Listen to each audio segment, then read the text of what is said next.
All right, ladies and gentlemen, good afternoon, good late afternoon, man. Welcome back to the Louis Sports Network, man. We are back here once again with another one, with another heavy hitter banger, with yet another live stream. Shout out to my guests at this time, coming in for the first time, one of my close friends right here, man. Shout out to my man Rio in the building. That's Mario, for those who don't know. What's up? What's up? So shout out to my man Rio, man. As always, guys, you always know what I like to tell you guys. Make sure y'all smash the like button. Make sure y'all hit that subscribe button as you guys come in. And we are talking NFL. We are doing the NFL live stream, and we are talking about obviously free agency, but also we're going to talk about the fact that the NFL came up with a new format. The CBA came out with a new NFL playoff format that we're going to get in to where we now have. Yeah, I don't know if you heard, but the NFL came out with a new playoff format. So they added 2 more teams. So it's not going to be it's going to be 8 seeds. So seeds 1 through 8. And only the number 1 seeds get the first round bye instead of 1 and 2.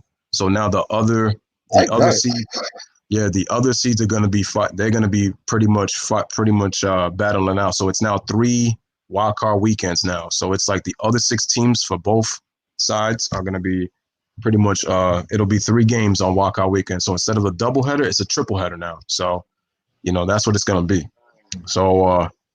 So again, guys, make sure you guys smash the like button, hit that subscribe, and without further ado, let's hop right into this. So, first news of the day.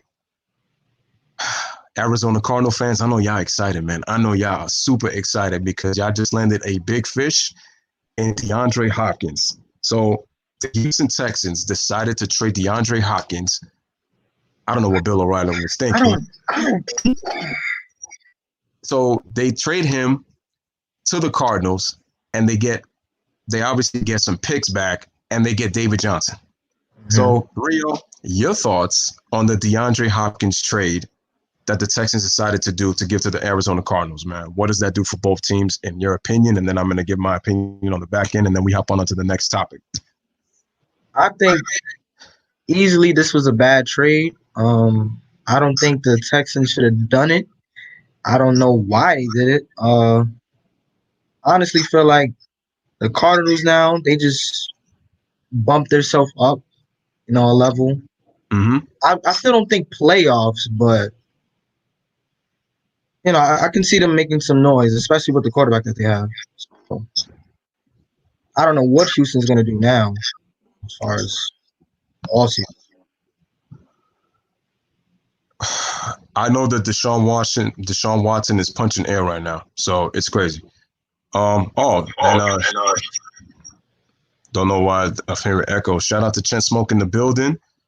What's good? Shout out to Chen Smoke, one of my true supporters. Shout out to Jordan Simpiani, who loves football. He said, "What the F? Hawkins leading fantasy this year?"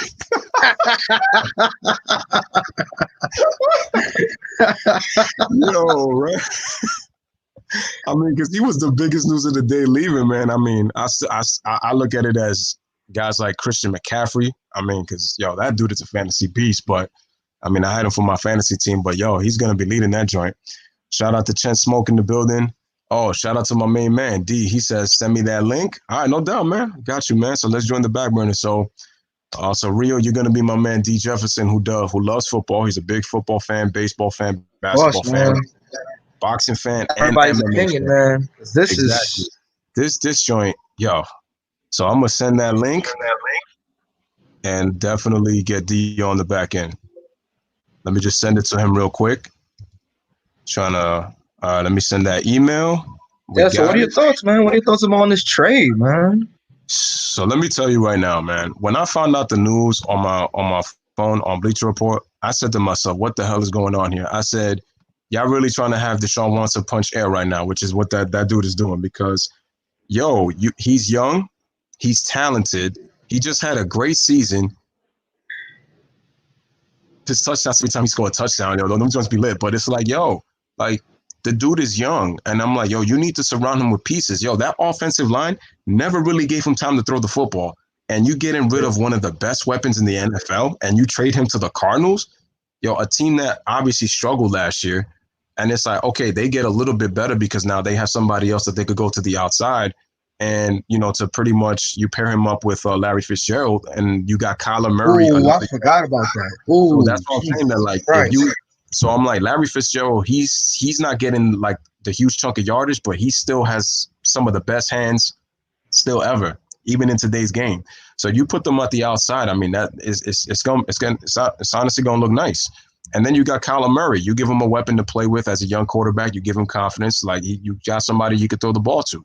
And I like Kyler Murray. I think he's still growing as a quarterback. Yeah. But man, what the hell were the Texans thinking, bro? What were they thinking? Don't be surprised if Watson has to scramble for more plays now, and the fact that he's possibly going to get sacked even more because now, yeah, they got Randall Cobb, but it's like Randall Cobb is not DeAndre Hopkins. I'm sorry. Like DeAndre Hopkins, he has much better hands than does Randall Cobb, and that's with all due respect.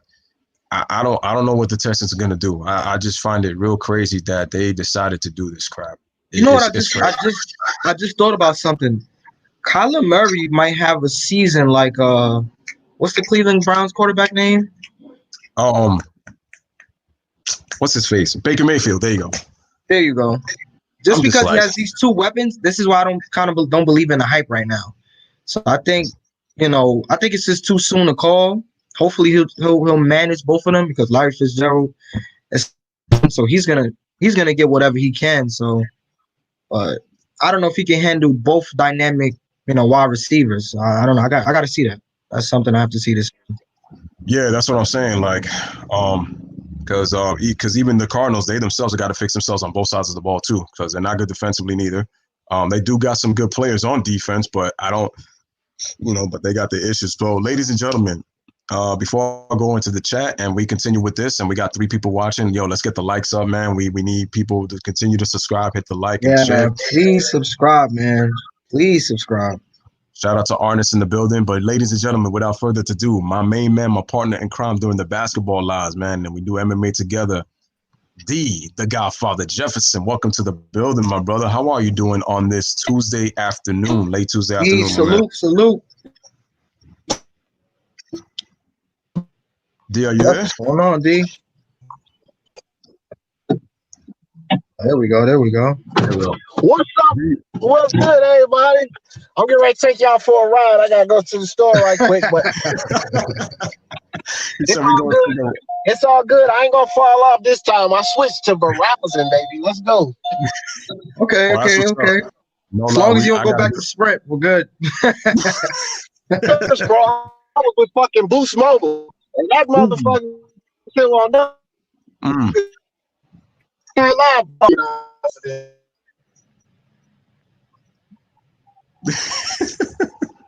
Oh man. So but D, no yeah, doubt on why you going to the store. For my Wi-Fi.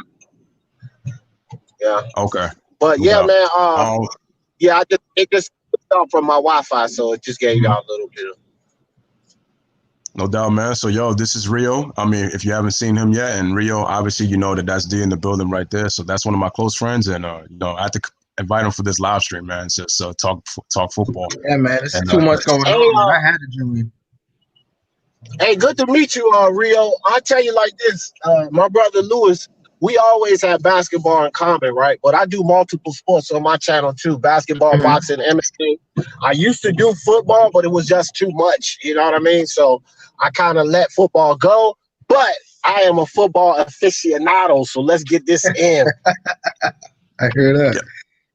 We talking about probably one of the big stories of the day, man. Like, we found out DeAndre Hopkins got traded from the Texans to the Cardinals. I wanted to get your thoughts on that. And I'm saying I thought the Texans were foolish in trading DeAndre. Like, they're trying to waste Deshaun Watson's prime, bro. I think that's a bad move, too, to be honest with you. Hey, hold on real quick. Let me get 4 packs of Diamond Fishes and 2 wood chip sweets. So I think that's a bad move, too. But check this out. It kind of reminds you of one of these wood chip sweets. It kind of reminds you of the Luka Doncic, Dirk Nowitzki situation, because the Cardinals are getting ready to lose who? Fitzgerald, right? Yeah. This dude was one of the most solid wide receivers in football history. And to pick up with DeAndre Watson, You understand where I'm going with that? Like, they just got Luka Doncic. Bro, DeAndre Watson can be one of those Fitzgerald type guys. This dude's amazing. Like, he's good. Not always the best, because Larry won't always considered the best, but he was always considered that reliable, good receiver. This could be Watson, and they could have just hit a gold mine by picking him up. That's you true. know what I mean? That's true. Got to look at it. Yeah, that's true. Got to look at it from that perspective in terms of Arizona, because that's true. Larry Fitzgerald is on the downside of his career. Still productive, but, definitely not, where he was at before. Exactly. Yeah, that's true. So that's the truth. All right. So I want to talk about this interesting move with Phillip Rivers right here, man, and signing with the Indianapolis Colts. And he is going to be starting over Jacoby Brissett. So he got a 1-year deal for $25 million. And Rio, what about it, man? Phillip Rivers to the Colts, man, ended his career with the Chargers, and they said that they were not going to bring him back. So, like, what are your thoughts on Phillip Rivers signing with the Indianapolis Colts, and what does that do for them in terms of how things look in the AFC South now? Instant playoff team. Honestly, I think him moving on. I think this might feel like a revenge tour in a sense, because it's like, oh, you let me go, okay. Now I'm gonna do work over here. So I think this is gonna be like a big year for him. I think paying him $25 million was more than worth it. I definitely agree. So playoff team. I'm not too sure about Super Bowl right now. I'm not too sure. I can't. The last time they were in the Super Bowl, of course, they were with my favorite quarterback, Peyton Manning. So Super Bowl, I think the talk is too soon right now. If we're going as far as Super Bowl, what's your thoughts, D? I will tell you this, bro. I like the move. When Andrew Luck retired, I put a video up saying the Colts are out of luck. You know what I'm saying? And look, bro, let me tell you something. That was a huge blow for the Colts. But Phillip Rivers is one of these fucking quarterbacks that has been historically solid, bro. Historically solid. The thing, like, I don't like to give any athletes excuses, but if you look at that organization, Phillip Rivers, they didn't always necessarily give him the right tools, bro. One thing about the Indianapolis Colts organization, it's a good organization.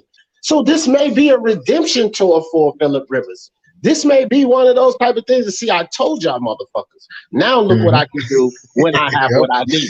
You know what I mean? It can be done. No doubt. And so, like, for me, I look at it this way. The Colts are a talented team.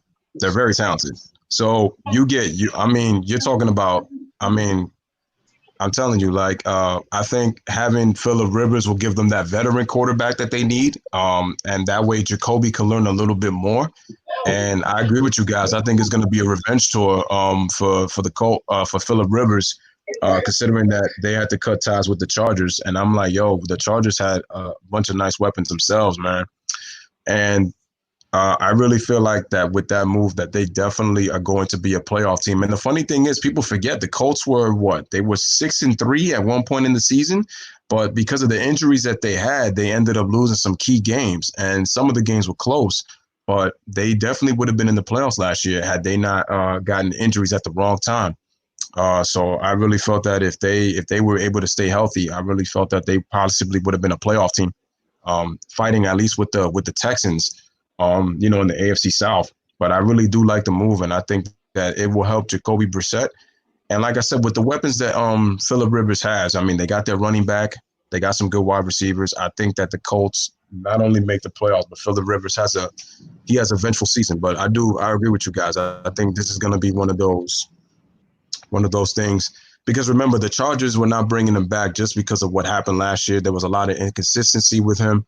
But it was inconsistent play all around too. And the thing is, they were trying to the Chargers are kind of looking at trying to get Tom Brady, kind of feeling that they knew that he was probably not going to be, with the Patriots, knowing that he's gone, right? So, so there you have it. I like the move, and we gotta see how it's going. So, all right. In other news, what are your thoughts on Ryan Tannehill getting that contract that he got? for the Titans, and what does that mean for Derrick Henry? What does that Uh, mean for Derrick Henry in terms of trying to keep him? Because I'm just, go ahead. You give your opinion on that because I got a lot to say on well, that. first, I think he was overpaid. Agreed. That's clear. Uh, as far as Derrick Henry, what my thing is like, what are exactly they gonna do with if you paid how much is Ryan Tannehill? A little over 100 million. It was 118 mil, and I forgot how much he's getting guaranteed. I believe it's somewhere. I want to say somewhere around. I think it was 80 or 90 something guaranteed. I don't remember. I gotta look at that contract again. But That's yeah, that's my biggest thing. It's like, okay, you give him all that money, but why is so? What are you gonna give Derrick Henry? that's what I'm And saying. from what I saw, I think he has a franchise tag on him. So Mm-hmm. this is the same thing with Dak. It's like what's going on with why is these top players getting like the franchise tag and not the big contract that they're supposed to get? Like Amari Cooper got paid. Sorry to go off topic, but Amari Cooper got paid before Dak Prescott. It's like I don't know. It's just a lot of questions. That's like I don't know what these GMs or whoever. I don't know what they're doing right now. So Well, it's Well, I Jerry. will say this, guys. I will say this: that franchise tag comes to play, it kind of puts the player in a catch-22, right? mhm. So Mm-hmm. they can't, them and their management team, they can't do anything or they can't do too much to remove themselves because they accepted that franchise tag. So then when you go find another important piece like an Amari Cooper, because you have Prescott locked under that franchise tag, then you can go ahead and pay Amari Cooper and then deal with the Prescott situation later. And that's why you're seeing this happen with a lot of these teams in basketball and in football, because that franchise tag locks them into a certain situation. If they leave, they screw themselves as well. You understand what I'm saying? And That's then true. so you'll see another player get paid more money than your franchise player. But they're going to have to reconcile and eventually come and pay Dak Prescott that money. All right, so my thoughts on Ryan Tannehill is that with all due respect to Ryan Tannehill, and I know he had a great second half, but I think that the Titans, to me, they kind of fell on the Tannehill hype train because Tannehill, as well as he played, you could just see in the playoffs, if you look at their style, they're really lacking some receivers. And like I said, he's really not that quarterback for me because they pretty much ran their offense through Derrick Henry running the football. And that was pretty much their strength. They play solid defense and they run the football for Derrick Henry. That's how they beat the Ravens and that's how they beat the Patriots. They wasn't going to beat the Chiefs because, let's face it, they got way too many weapons. Okay? And their quarterback, let's face it, he's an accurate gunslinger. That's what I call Patrick Mahomes. He's an accurate gunslinger. And Ryan Tannehill, he's not the quarterback for this football team to be paying him that much money. I would be okay if you give him maybe 60, 70, 80 million. Okay, but you're giving him over 100 million for a guy who's really not one of the top quarterbacks in the NFL. Yeah, I'm a little bit iffy on that.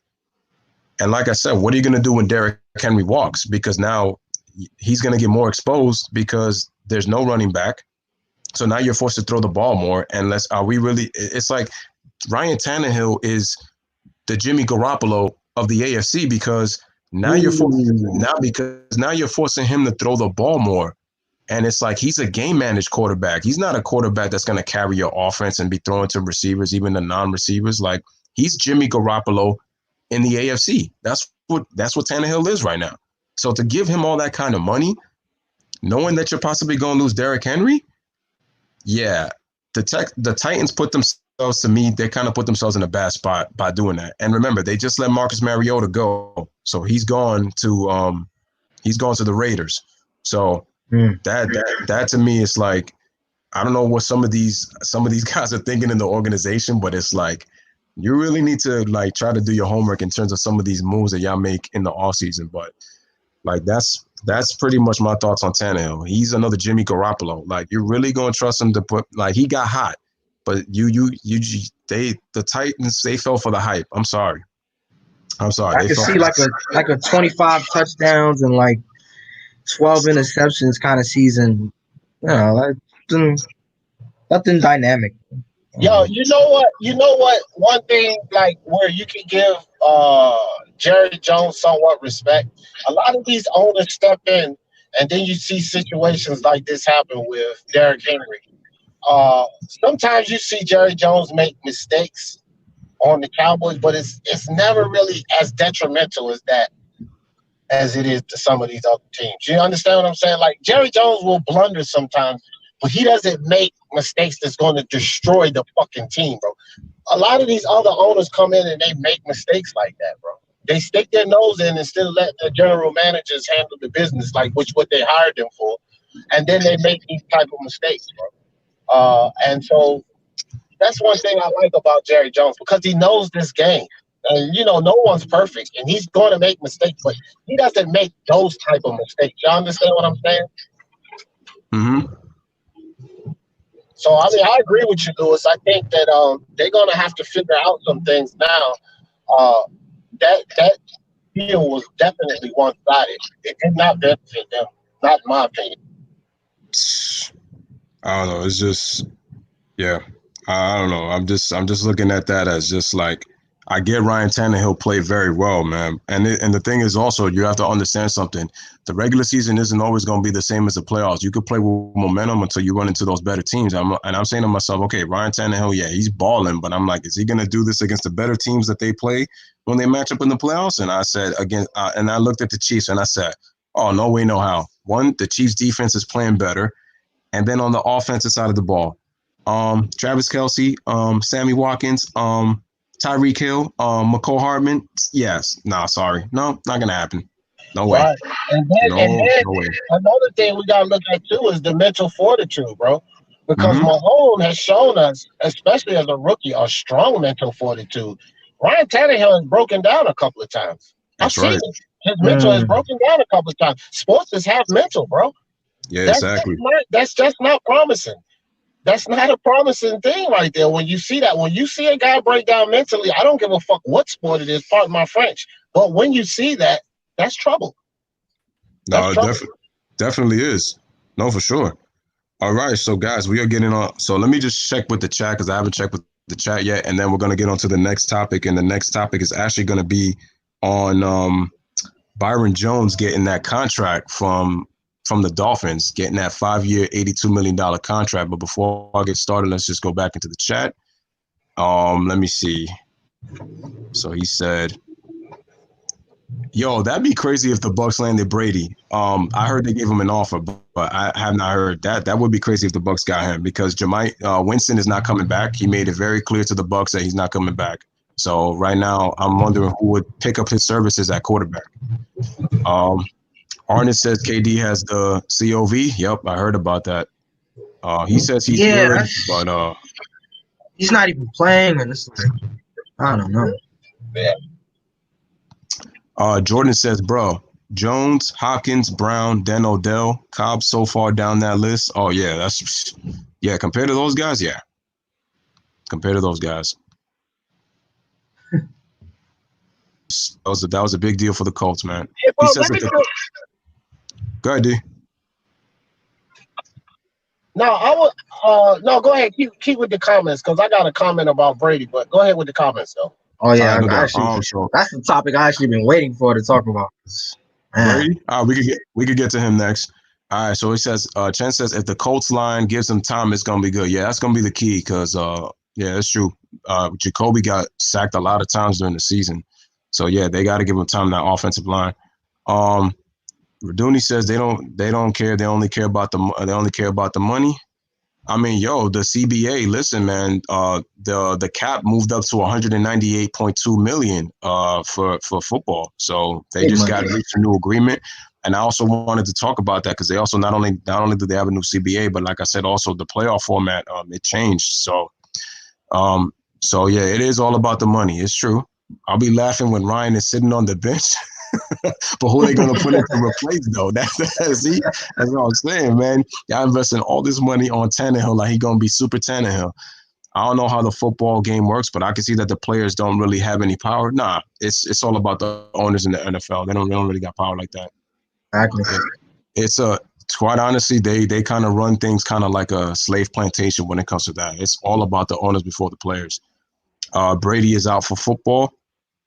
Well, he's out of the Patriots, that I know. So, without further ado, I know, D, you have something to say about the Tom Brady, so go ahead and get to it. And then, Rio, we get your thoughts, and then I give my thoughts on Tom Brady. So go ahead, D, what you got to say about Tom Brady? All right, guys. I want to say this, and it might sound harsh, but before I say this, y'all guys know what it's going to lead up to. Because anytime somebody say, "Oh, I like this player," or "I like this," then it's immediately going into the downside, and that's what's going to happen right here. Because he's actually my favorite quarterback playing right now, and he has been for a while, right? Okay. But with that being said, I always call it straight. Tom Brady is not going to be Tom Brady once he leaves New England. I agree. Flat out, period. Okay? Look, oh, damn, I almost did it. People have to understand something here. When you talk about, like, think about back to Troy Aikman. Remember the hits this guy took and the concussions and such? Do any of you guys think that Troy Aikman would have been the Troy Aikman he was if not behind that Dallas Cowboy line? No, he would not have. He would not have been that. One thing about the New England Patriots and this Tom Brady run, they have had excellent protection for this guy his entire career. And once that is diminished, and it will be, because the league is not very great at protecting this quarterback, we've seen this. Once that is diminished, so will Tom Brady. It's just like that. It's crazy. Go ahead, Rio. I'm honestly not mad at him leaving the Patriots. You know, you've served one team for 20 years. So I feel like it was time to move on, time to find a new system. Personally, if I were him, if you don't go to a contender or a team that needs a quarterback, I think you should retire. Just think it's that simple. Like, get a big contract. I would say like a 2-year, 55 million, and just that's it. Just call it retirement. That's it. I'm about to unload on this Tom Brady. Y'all want to know what's funny, bro? Is that when you look at the teams in the league right now, right? And an offensive line, per se, what team that comes to mind at you guys, outside of the Patriots, with high protection, where their quarterback, gets time to take a 3-step drop without hands being on him and throw that ball? What other team comes to mind for you guys that has that type of protection? I'm glad you said. I gotta let Lou answer that because I don't know. All these teams are shaky. No. Oh, very simple. And I hate the fact that this team always gets the most hype. He knows where I'm going. Go ahead, Louis. I know you there. Yeah. That team is called America's team. That'd be the Dallas Cowboys.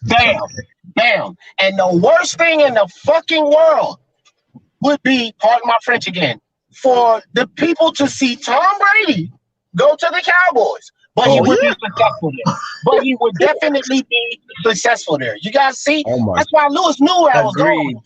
He would be successful there, highly successful. And the world would cry. Oh, no, Jerry Jones done picked up Tom Brady. But let me tell y'all something right now. That's the type of shit that Jerry Jones would do.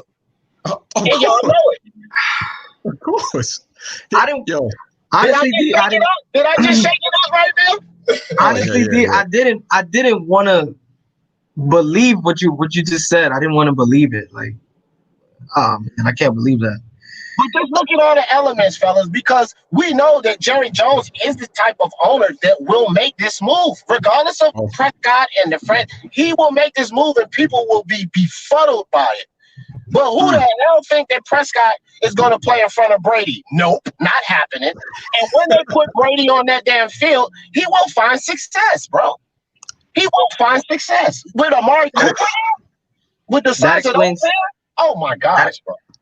That explains the franchise tag on Dak. I need to go in on this right now. I need to go in on this. Oh my God. All right, Oh my Louis, you God. got the floor, man. Jesus Yo. Christ. Hey, Yo. real quick, Louis. Welcome to D Gentleman's World, Rio. Louis told you I would be something in here for you, Yeah, dog. you just dropped the bomb, man. Definitely dropped the bomb. Yo. I'm about to be Stephen A. Smith style on this, man. Put the damn camera on me. Yo, y'all looking at the screen right now. Listen to me right here. First of all, y'all got to understand something. The Dallas Cowboys play where? They play in the South. They play in Texas, a state that is very dear and home to what Mr. President Donald Trump. Now, just imagine the attention. And Brady is very good friends with Donald Trump, as is Bill Belichick, as is Robert Kraft, who is no longer there. Now, you think about this.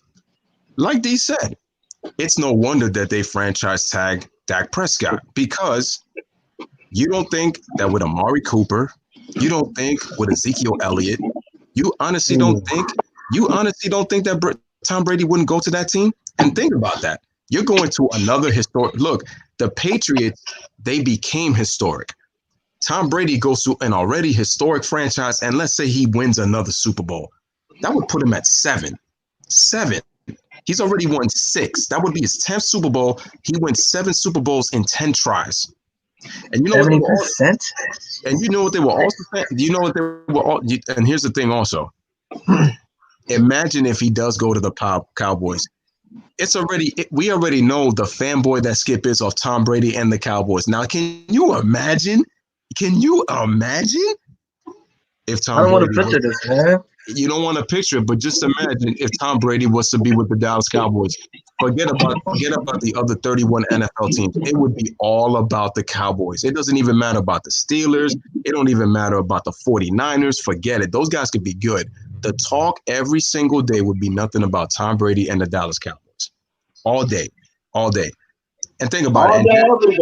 And Jerry Jones, listen, Jerry Jones will give him the money. He will give him the money because he knows what Tom Brady's about. He knows what he brought. It doesn't matter. Listen, Tom Brady could struggle. But knowing his history of winning, Jerry Jones, no question, as Dee said, he would make that move in a heartbeat.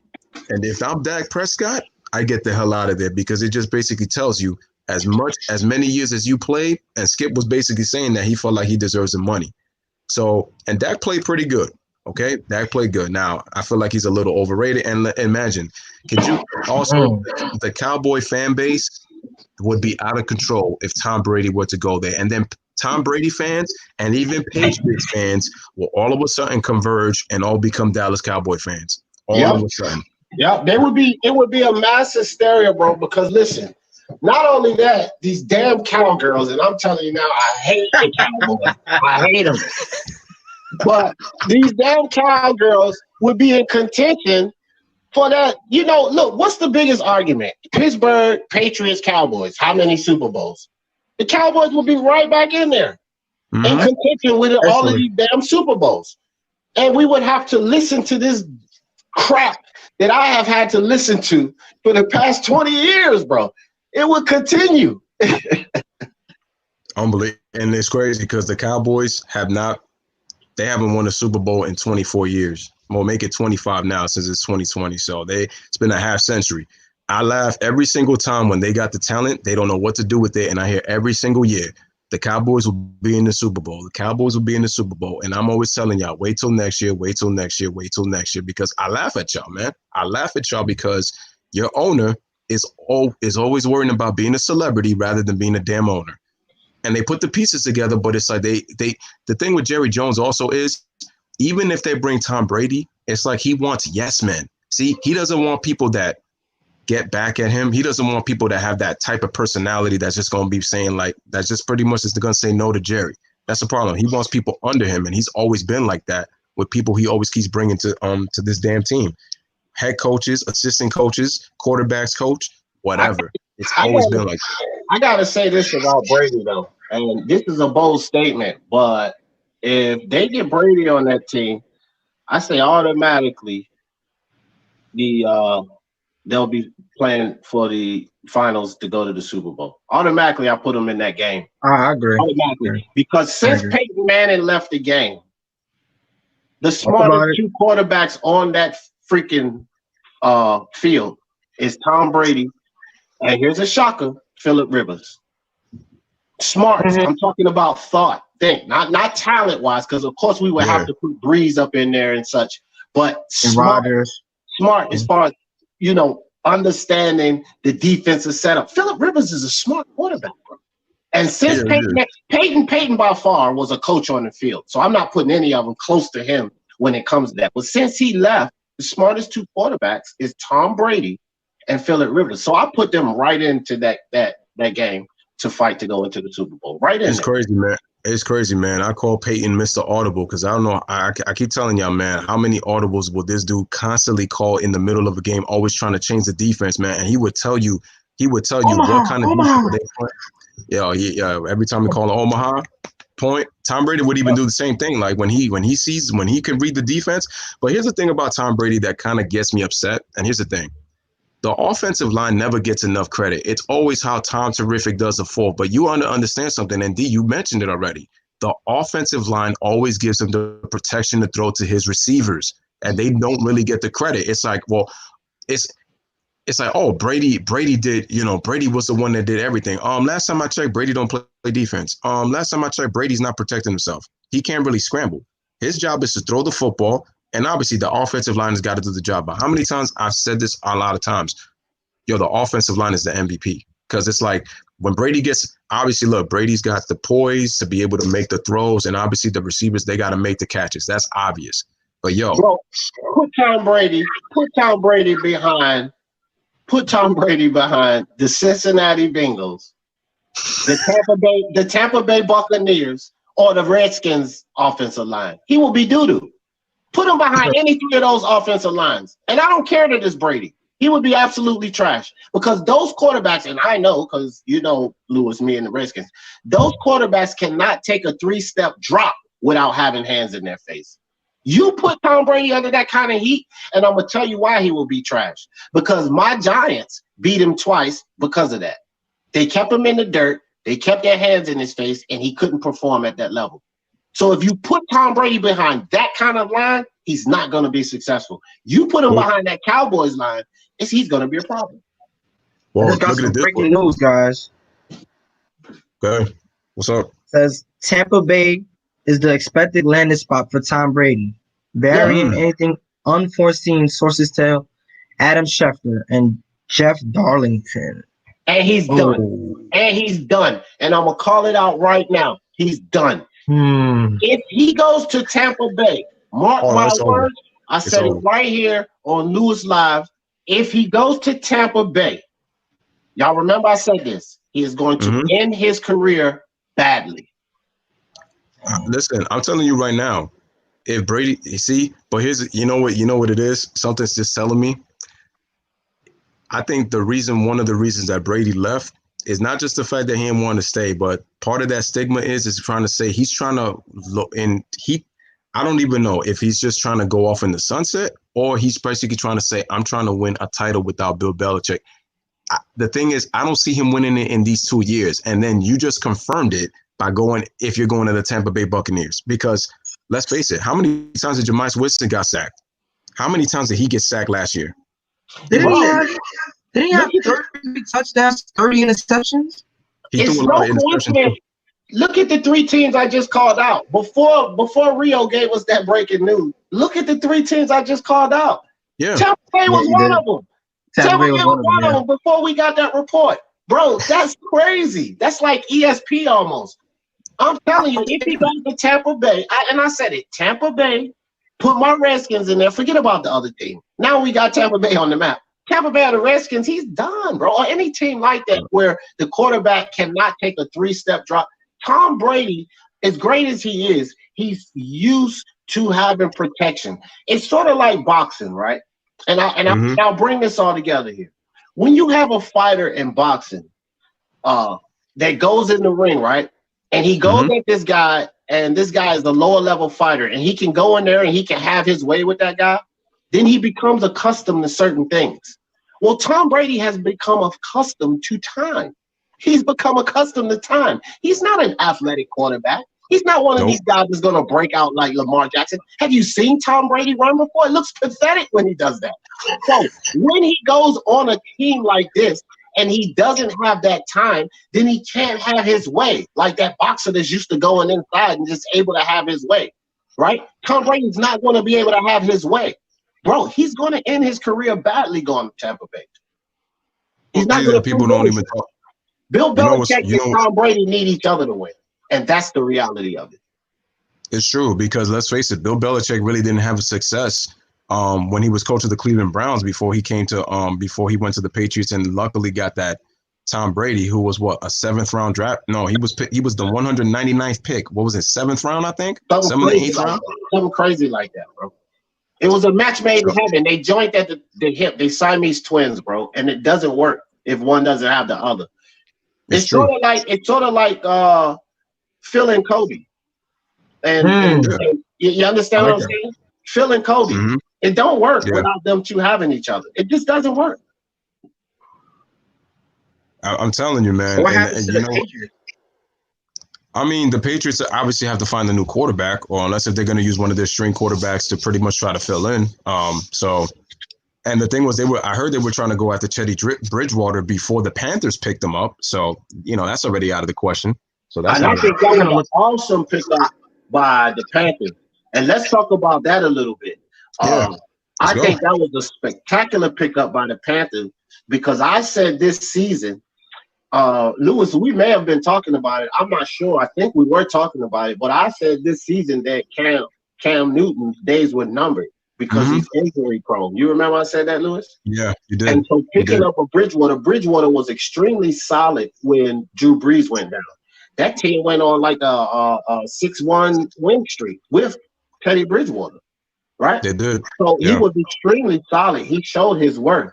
And with Cam Newton being as injury prone, I'm not going to say that Cam Newton's on a decline, but he's damn sure not progressing, because his throwing skills, that's always been in question. So he's not progressing. I'm not going to say that he's on a decline, but he's injury prone. So his days are numbered. Picking up Bridgewater was great. Great move. It was a great move. Go ahead, Rio. I lost my train of thought. I forgot I was going to say. Teddy Bridgewater. Yeah, the move by Teddy Bridgewater. The Panthers picking up Bridgewater. Wait, that was the topic? Yeah, that was the topic. Yeah, because he said he wanted to talk about it a little bit. Oh, no, I didn't really have too much to comment. I mean, personally, I like the move, but I mean, I don't, like I said, from Cam Newton being in the Super Bowl not too long ago, I didn't see any improvement from that. Like, I didn't see him going back to the Super Bowl. So I feel like he probably has another 4, maybe 5 years, and that's it. Like, I think you could call it a career, honestly. Okay, here's my opinion on it, and this is what I'm gonna say about Cam Newton, because I know Ron Rivera is no longer the coach of that team anymore because they let him go. But here's the thing: Cam Newton was one of those, and I hated the fact that Deion Sanders was kind of like slurping his nuts, like if he was gonna be the next best thing. After he had this incredible season and he was the MVP of the league. And I said, here's the thing with Cam Newton. He is one of those quarterbacks that is best at scrambling. And the thing is, when it comes to throwing the football, the thing with him is he throws the football way too hard, which is why receivers have a tendency to drop the ball a lot. It's just because he zips it like really, really, really, really hard. Another thing is that I just feel like he's not mature. Like, he just has a lot of immaturity issues. It's like when things go good for Cam is all happy and he's all glee and he's all good for the camera and he's good for the media. But when things go sour, it's like he's always got his head down. He always seems like he's like emotionally just like distraught. And then it's like he almost feels like he doesn't want to play football anymore. It's like I never know what Cam am I going to get from that. It's always night and day with Cam.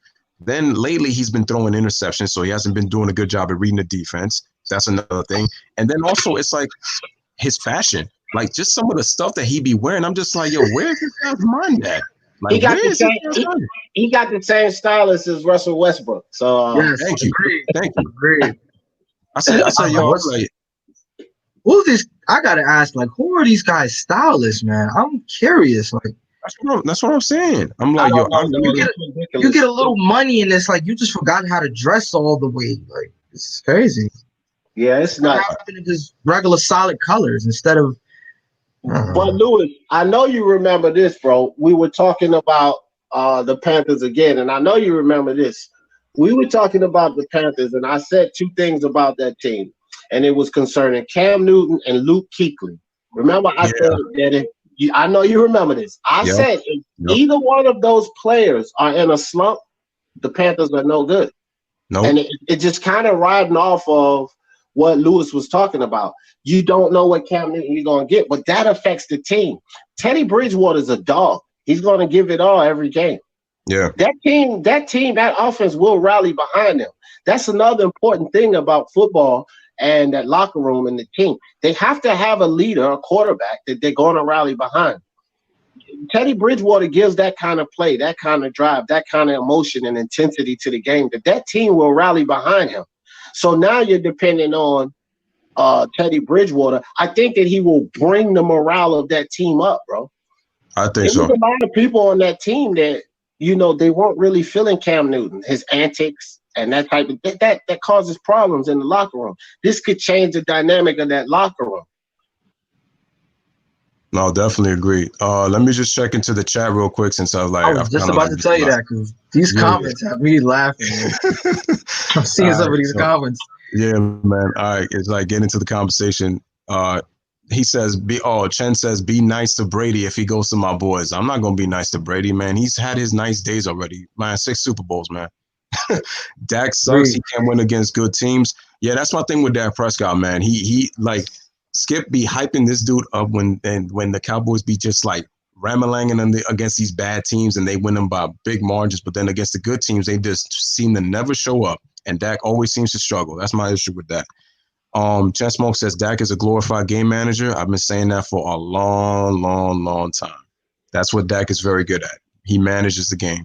I don't look at him as that top tier quarterback that people skip. Oh, Dak Prescott leads the league in QBR. He's top 5 in QBR. Who gives it? Dude, okay, that's all you're going to defend it on? QBR? There's more stats to a quarterback than just QBR. Get out of here, man.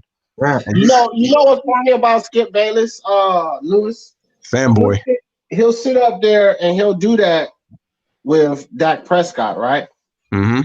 But then you take that same ideal and you apply it to LeBron James, and LeBron doesn't get that benefit of the doubt. And it's the same thing. You're talking statistics versus what is actually accomplishing. Well, It's the same thing. You're giving the benefit of the doubt to Dak Prescott, but you won't give it to LeBron James. Now, because you're leaning on statistics instead of achievements. Well, see, my point is, you know what, and it's like I got my feelings on LeBron, and I said this, but like, how many times have I said on my live streams and on videos that I made that no matter what I personally feel about LeBron James, and I hate the mama drama that he likes to do, I still give him his respect and what he's accomplished. What has Dak accomplished in the NFL? Absolutely nothing. Zilch. And that drives my point home because Skip is already willing to give him this pass, and he's accomplished dick. He's not accomplished anything. But you're willing to give him this pass because of QBR and freaking statistical reasons. But what is he giving you? He's giving you losses in the playoffs. That's what he's giving you. So you can't give him that. And then you tear down LeBron. At least LeBron's giving you 3 championships behind those freaking stats and numbers. Dak ain't giving you a damn thing. Listen. I'm just gonna end it right now. I'm just gonna eat the Dak Prescott. If people want to compare him to, if Skip wants to criticize LeBron, I say look at it this way: in LeBron's sport, he's won 3 MVPs in the finals. He's won 4 MVPs in the regular season. He's won 3 NBA championships. He's been an All-Star MVP 3 times. What the hell has Dak Prescott even made a Pro Bowl? Maybe he's made a Pro Bowl. I don't know. Maybe he has, but it's like he's never been the MVP of the league. Dude hasn't hit the Super Bowl yet, but you wanna pay him all this money because you feel like he's the best player on the team. Ezekiel Elliott is looking at you like, am I a joke to you? Amari Cooper's looking at you like, well, I can't say that because he just got paid. But my point is like, I'll give you one. I'll give you another one. Jason fucking Lee, bro. That dude is a monster. Don't get me started about Jason Lee. You want to show all of this? Man, Dallas Cowboy defense, that dude is the anchor he is the means of that Cowboys defense. They don't even play nowhere near the same when Jason Lee is out. That man is amazing. So you got these other players, Zeke Elliott, Amari Cooper, Jason Lee. Are you kidding me, bro? Dak Prescott is good, but he's not great. He is not proven to be great. And just like Louis said, how many times MVP? Think about LeBron. He's always even been in the discussion, even if he didn't win. He's in the discussion this year, even if he doesn't win. Dak Prescott ain't never been in the discussion. You let a rookie come and take that from you and Patrick Mahomes. Exactly. Come on, man. First of all, it's funny. Skip that moron was talking about how Dak was going to win a Super Bowl before Patrick Mahomes. Truth and behold, Patrick Mahomes has won an MVP, a Super Bowl MVP, and he's won a Super Bowl ring. What is Dak Prescott? Even though I don't think he deserved MVP, but no, I don't either. It's with the Packers. Bears. Oh, okay. But you know how that MVP do go too. A lot of times the team that won, they got to that dance that went that extra, they get it. And it's like that in basketball and football. Sometimes the other guy played better, he had a better season, but that guy led his teams to the playoffs or led his teams to, you know what I mean? And then they get it. Right. You got to win. You got to win to get it. Just like the MVP in the finals. It's been plenty of finals where the main guy on the other team, he totally played better than the LeBron or the Steph Curry. But LeBron and Steph won. So one of them was going to be the MVP. Even though the guy on that other team, lights out, every 7 games played better than everybody on that floor. He don't get the finals MVP because they didn't win. So winning has a lot to do with that MVP, whether they deserve it or not. That's just the way it goes, bro. Exactly. I do have a question though, guys. Ask him, man. What are the Chiefs? What are the Chiefs looking like next year? Like, are they excellent? Are they coming back to the Super Bowl? I don't know if they're going to come back to the big dance, but I can guarantee you that the Chiefs look excellent next year. And the reason I say that is because of the trades and the draft. They're going to take full advantage of that, and they're not going to lose, bro. They can only go uphill from there. They're going to be a force. Let's see. For me, the Chiefs, the key thing for them is the key thing for me for the Chiefs is, number one, they're still young. Most of their players are young, so they're going to be in contention for years to come. They just have to stay away from injuries. So that's one key. The defense did play better as the season go along, and I think that they're going to carry that momentum into next year. But, it's very difficult to repeat in this league, and it hasn't been done since the New England Patriots. The Seahawks almost did it, and they now decided to pass on second down. Second down. If they wouldn't have never done that and just give it to beast mode, it wouldn't have been done since the Legion of Boom. But they screwed that up. Yeah, so, Pete Carroll was the freaking GOAT, and not the GOAT in a good way for making that call. That should have went in the hands of beast mode for sure. You could chew all the bubble gum you want to chew, but you should have gave that ball to beast mode. Well, let me say this, man. The Chiefs, the key to them having the best chance to repeat going into this next season, y'all peep this out, bro. Go into this draft and draft 80% defense. That's the key. 80% freaking defense. That's what they should draft, because that's the only area that these dudes slacked in. If they pick up that defense, they are going to be a problem, bro. I would draft 80% defense. It's true. Like, they really do need to focus on defense. It was crazy how they picked up Terrell Suggs at the trade deadline, and this dude won another championship, just like that. Like, getting one with the monster. Yeah, it was a nice pickup. All right, so going into the chat real quick, Washington News, shout out to Washington News, says what's happening. We talking NFL football. We talking about offseason moves, and definitely going to talk about the new playoff format that the CBA released. And Chance Smoke says Brady can't scramble. He needs time. This is what me and D was talking about. If he don't got an offensive line, he will never be able to scramble. With all those hands in the face against good defenses, Brady will get sacked every time. And it just led me to think. I remember there was one year, I believe it was the year after they won the Super Bowl, I think in 2004, 2005, around there. And the Patriots, I think they didn't even make it out of the divisional round. I remember that Tom Brady, I believe at about the second or third game of the season, I remember the offensive line was playing pretty poor. He got sacked from behind. I forgot who sacked him from behind, but he tore his ACL and missed the entire season. And this was Brady in his prime. And this was because the offensive line could not keep the defense in front of him. I forgot who tackled Brady, but they tackled him from the back of the leg, and Brady tore his ACL on that play and was out for the entire season.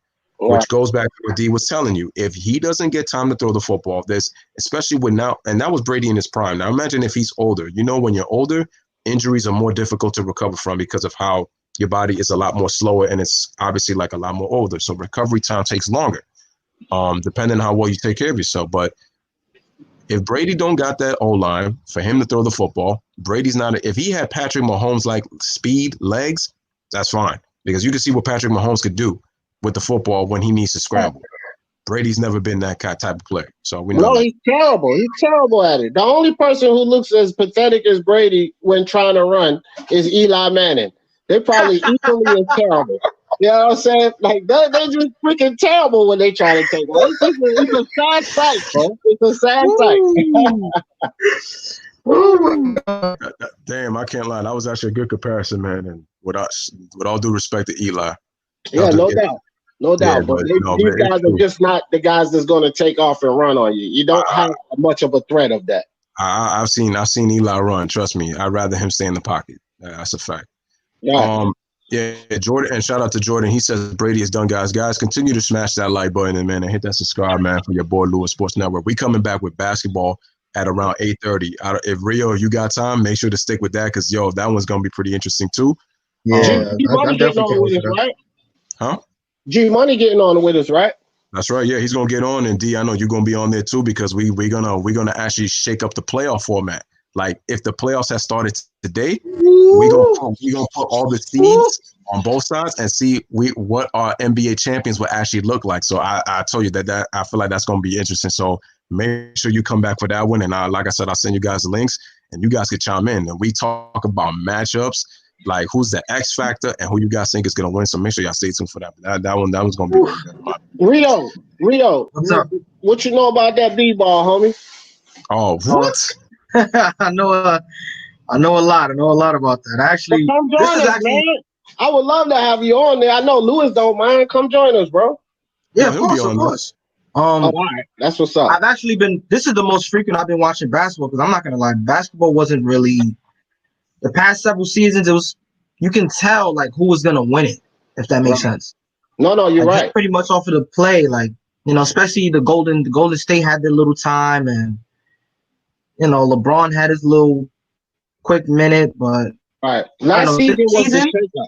Last season was the shakeup when we seen that things were going to change. And I said this, my man Louis got my back. I said this, my bro. I said it last season. I said this season. We were going to see a power shift because we all know that the West Coast was running things clearly. And I said last season, at the end of last season, I said, hey, Louis, we're going to see a power shift. The Eastern Conference is going to jump in power. And guys, did it not happen? It definitely happened. The Eastern Conference got strong. The number one team in the league, which we haven't seen this in a while, is an Eastern Conference team, right? Yeah. And the team battling for the number 2 spot is also an Eastern Conference team, which was the Raptors, because them and the Lakers traded a couple of times there. So that shows you that the power shift happened, and you can see these things. So now is where Rio and fans like Rio would like this thing to be more competitive. It wasn't really as competitive, and I get that, Rio. It wasn't as competitive as we would like. Of course, we want our teams to win, but we want our teams to go through some turmoil, some adversity to get there. That's what makes basketball exciting, and we got that back in last season's playoffs, and it transitioned to what we have now. Smash the like and hit the subscribe, guys, as we continue to the comments. And like I said, we're going to have fun with that NBA. I'm telling you right now. Man. I can't wait for that, man. All right. Jordan says Brady's done. If he signs with the Tampa Bay Buccaneers, I agree. I'm getting more notifications. I don't know if you guys are looking at your phone, but this is looking like this looks like it's going to happen. It says Oh, Bucks have agreement in principle for Brady. Like this, $30 million per year, so $60 million. That's what I'm looking. That's my prediction right now. $60 okay. million for 2 years. I don't see him going 3. I don't see it. So right now, Ian Rappaport, from Bleacher Report, he just put this on Twitter. He says that right now Tom Brady is agreeing in principle for a $30 million deal. So this looks like that it might be. So this looks like it might get done. So if this gets done, damn man, I think Brady's years are pretty much it's a done deal, and it's curtains, man. It's been fun. You and your Pats fans, it's been fun, but sorry, buddy, that's I gonna honestly set. thought he was gonna go to the Raiders. That wouldn't have been, Chargers. that wouldn't have been a bad landing spot because the Raiders' offensive line is not that bad. Derek Carr just couldn't produce, bro. That's basically what it was. They really don't. But the Raiders' problem is they let go of Amari Cooper. That was a big loss. That was dumb. I was saying that was the dumbest thing they could have done. They let go of Amari Cooper. That dude is a future star, bro. I don't know. I really don't know why John Gruden and them guys let Amari Cooper go. And I said that they were going to go downhill from the minute that they let him go. They were not the same offensive team after they let him go. It was just really stupid on their part. Let me tell y'all something right now, bro, before we end this thing here. Or if he was, I don't know if he was or not, but check it out. I wasn't ending it yet. Okay. Amari Cooper. We already know Michael Thomas, and I've been talking about Michael Thomas for the past 3 or 4 seasons. But Michael Thomas, Amari Cooper, and hear me out, guys, if he can stay healthy, Sammy Watkins, these 3 guys are going to be the premier receivers. Forget about all of the other receivers that we know are good and solid. Mark my words, Michael Thomas is already there. And if anybody disagrees, I will debate you to the death of me. Michael Thomas is already there. But Sammy Watkins and Amari Cooper, mark my words, these 3 guys are going to be the premier guys. Watch what I tell you, man. They're all 3 of them are amazing. And people don't see the potential in Sammy Watkins and Amari Cooper that I'm telling you, it's there. These 2 guys are amazing. We know what Michael Thomas can do. He goes up and he takes that ball out of the air. He doesn't wait for it to come to him. You understand what I'm saying? Michael Thomas jumps up there and he takes the ball out of the air. That's why it's hard to defend him. Amari Cooper has that same quality. Have you seen the size of that dude's hands? He could probably palm your head, bro. That dude has massive hands. I'm telling you. Watch what I tell you. These guys are going to be special. I think the key for Sammy I need you to go. I need you to look at these comments because this is. Yeah. I'm gonna go to it right now. So Watchful News basically saying, he says, all aboard the Shady Arm retirement bus. He talking about Brady. He says now. Oh no, he's talking about all these guys now boarding. Phillip Rivers, Matthew Stafford. I didn't even think about Matthew Stafford. That's right. But I think he signed an extension with the Lions, I believe. Oh, the Red Rocket one time, Andy Dalton. Damn, that dude, ever since that one good year, he hasn't been squat since. Wow. Yeah, that's true. That's a powerful comment right there. Good one, Watchful News. That's a powerful comment, and I agree with it. Hey, you know what I don't like, though? Listen, there's only 2 things that I advocate for in the league. Is the Giants and the Redskins. Long story. I ain't going to explain it. But I don't like the end of that. Because the end of that, he said every quarterback for the Redskins but the Rook. Yeah. I mean, that's harsh, bro. That's harsh. It's funny though. The Redskins, to me, they could have been good. They've had a lot of injuries though, but I just don't like the personnel with the Redskins. They need to let go of that whole. That whole front office for the Redskins. They got to go. I'm sorry. Yeah, bro. They gotta go. They have to go, but I don't blame them totally. You know who I blame? I blame the James Dolan of the NFL, and that would be Daniel Snyder. Oh, thank you. 100% Class A idiot. And unless he sells the team, we're going to be winless.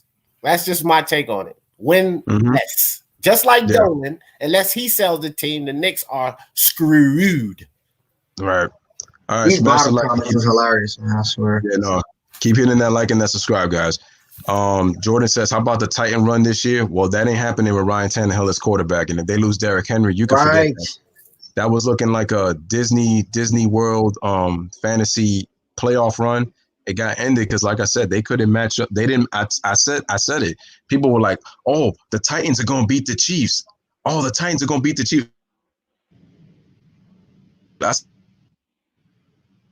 said they learned their lesson from that time that they almost coughed up that game to the Texans when they let them get off to a good start. I kept saying to myself, I said, Rio did not tell you that the Chiefs were going in the Super Bowl. Did not tell you that they were going to win. I told you.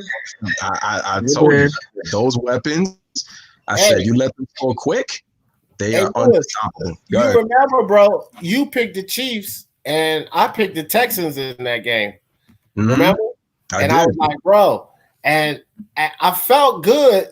I felt really good at the beginning of that game. I was even over here hollering. I told Louis, and I was like, damn, Louis said that, man. That's how I was at the end. It was so crazy, bro, because you would never believe with the defense, with J.J. Watt and those guys, and the defense that the Texans had displayed this season, you would never believe that rookie would mount that type of comeback. You would never believe that, bro. This is where I said that the game changed. I said when McCall Hardman got that kickoff return for 57 yards and they was already past field goal range, and then all of a sudden I see Travis Kelce and Mahomes, boom, boom, boom, 3 passes already in the end zone. I said, I don't know if the Texans can keep this lead. I don't know. The momentum shifted right there, and they couldn't get it back. And you know what's really unfortunate is that when you watch the passion that J.J. Watt played with in that game, he knew it was coming. He felt it coming. He went on super drive after that run, and he was everywhere. But he couldn't mount it by himself. He couldn't do it by himself. Yeah. He felt it coming on, bro. J.J. Watt seen it coming. He was like, fuck. We got to get it back, bro. And they could not get that momentum back. Patrick Mahomes was beautiful in that game, bro. Beautiful performance. Oh, no, he was. He was. All right, man. Jordan also said Henry carried the city. Yeah, no, he definitely carried them. And I'm just saying, who's gonna carry Tannehill off the stretcher and off the field when he get hurt? Because I'm telling you right now, they lose Derrick Henry and they don't get nothing back. It's gonna be a wrap for them. They're gonna be a lottery team again. He says Bill can cheat down. Oh, he talking about which reminds me, let me just go all through the comments, and then I got to talk about this other move that just popped in my head that I didn't realize, and it was a huge move too. Arnett says 5th round pick. He was talking about Brady at the time, and he says, remember when Belichick wanted to start a sub over Brady? I remember. Yeah, I remember that. I do remember that. And then that sub ended up playing Super Bowl. What's good? Would the Colts do themselves picking up Old Man Rivers? No, like I said, I think it's a good move. I honestly think it's a good move. Like I said, they get that 1 year. There's really no risk. It's 1 year risk at all. Watchful News, that gives them a year, at best 2 years, to get somebody else in there. But it's a solid quarterback where they can produce. Listen, it still boils down to this. Will they win a Super Bowl? Probably not. Will they get playoff time? Probably so. That's money. So that's what it boils down to. So they still keep their team relevant by getting to the postseason. And Phillip Rivers can provide that. They're going to stick somebody in there to replace him. They understand that his days are numbered as well. Like, I agree with you. He's on the bus to the end. All right. And Watchful News says Cam to Chicago. Cam with the Bears? I mean, listen, man, Michael Trubisky, listen, the Bears are idiots because they had a chance to draft Deshaun Watson and Patrick Mahomes, and they passed up both to get Michael Trubisky. How stupid do they feel now? Yeah. But I don't like Cam to Chicago, though. I don't like Cam anywhere. Cam Newton days are numbered, bro. Like, Watchful News, you should have had him on the line on that bus. And if you didn't have his name on the bus, he should have had a ticket. He should have had a one-way ticket. Because, listen, Cam Newton has never been the best throwing quarterback. All right? So when we think about quarterbacks who have this athletic ability, right? Let's think about Randall Cunningham, Michael Vick, Dante Culpepper. One thing these guys could do is throw the goddamn ball. So once they started to lose those legs and that athleticism, they still had a little bit to rely on. Cam don't got that, bro. This is why he's throwing these interceptions and stuff like that. So you might as well put him on that bus with the rest of them because his days are numbered. The reason I was saying that I'm not such a big fan of Cam is because, like, in the beginning when he was throwing for all those yards, he was combining the arms with the legs, and like you said, once you take away the legs, it's like really not arm. And the thing I was saying with Cam is that he throws the football way too hard, and sometimes he's inaccurate. And the thing is, the receivers have a tough time catching it because he zips it so hard that receivers don't really have the time to like catch it like the way they do, like they should. And and listen, man, I don't like Cam anywhere, honestly. Honestly, because it's like I said, like if you get Cam, not only do you have to worry about injuries, you got to worry about inconsistency, but you also got to deal with his personality. So do you really want that in your locker room? And I honestly would say no, because Carolina had to deal with that, and that didn't work. It hasn't worked out too well for them that he wants out. Let me ask y'all this question, man. Since we're talking about Tom Brady and possibly with the Buccaneers, because with Rio's phone blowing up and possibly. Yeah, my phone been exploded since we've been on this live, man. Do you think? And I'm asking both guys. Do you guys think that the reason that Tom Brady might possibly sign with the Buccaneers is he might consider having a stake of ownership with the Bucs, considering how much that they're trying to pay him, trying to get him to come? And I think it's a possibility. Could be strategic move. Could be, bro. Sort of. Like I'm not mad you thinking that way, but I would think it could possibly be something along the lines of when he was with the Patriots. I feel like he's receiving all that money, making up for all the money he didn't get. Maybe that could possibly. So. But even still, though, like I see that angle. It's a big conflict of interest there, but even still, I see that angle because, listen, this is a player that the owners union would freaking accept right in, right? Sure. He's a clean cut, no racism here, white American boy with a nice, pretty model for a wife. They would accept him right in. He's the standard. You understand what I'm saying? And so that would be a strategic move, bro. That would be a strategic move. Oh, that's why I'm thinking about. That's why I was thinking about that reason, just for the fact that I do agree with you, Rio. I think it's for money reasons to get the money that he's to get paid. But it's like I'm going with D on this because it's like I said, like it's like he's like that model person that you would look at when you're talking about an American boy. Tom Brady's that guy, especially because, like I said, he brings winning. The guy won 6 Super Bowls with the Patriots. It became a historic franchise. You're bringing that history, one of the greatest quarterbacks, to your franchise. It's like, look at it this way. John Elway and what he did for the Broncos, and then he came in with the Broncos, and then they put their pieces together and they won the Super Bowl, And who did he bring in? Exactly. And see, the thing is that name alone, Peyton didn't win that fucking. Pardon me, Peyton didn't win that freaking Super Bowl. We know this. Agreed. Defense. Even Peyton Manning said it himself. The reporter came over to him. If you guys remember, after that Super Bowl, this was the first interview that the reporter ran over to Peyton Manning. He ran over to Peyton Manning. He started congratulating Peyton Manning, giving him all the accolades. And Peyton Manning said, wait a minute. I can't take the credit for this Super Bowl. He said it himself. And he meant that because he knew that Von Miller and those boys, they won that Super Bowl. And Peyton Manning knew that, bro. They won that Super Bowl. But bringing Peyton Manning in, it put fear in other teams' heart, whether he produces or not. You bring a Tom Brady in.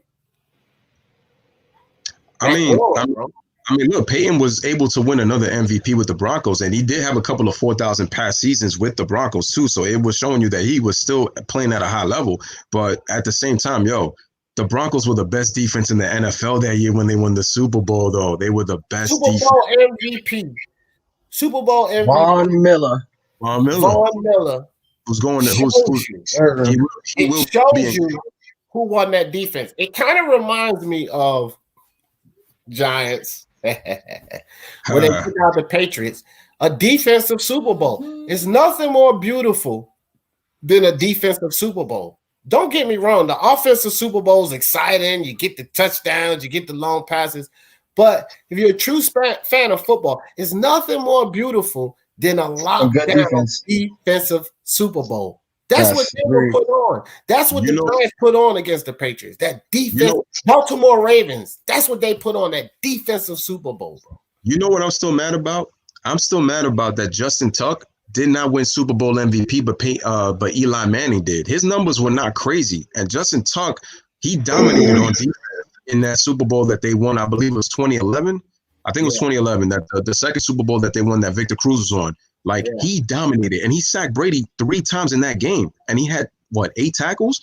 And I think he got an interception, too. And it was because Eli did his thing in the fourth quarter. That's why they kind of gave it to him. And politics. That's why politics. It was that, and it was politics. Listen, he was a Manning. So just for the record books, for the NFL, for the y'all understand what I'm saying? Yeah, when you write it down, you look. Oh yeah, beautiful. I don't like that story. Bro. You know what I mean?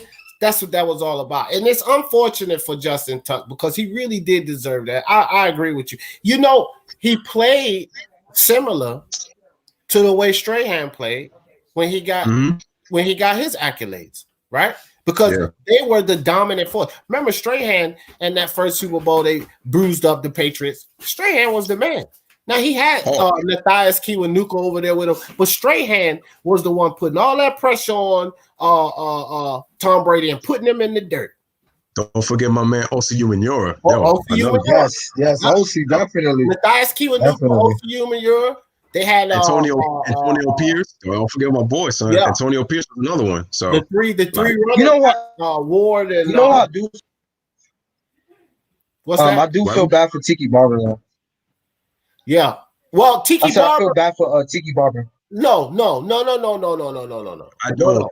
I don't feel bad. I'm a Giants fan.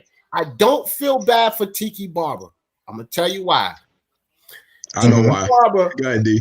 Tiki Barber signed up for a sport, and the position that he decided to play was running back. Was a high contact position. Okay? This is what he signed up for.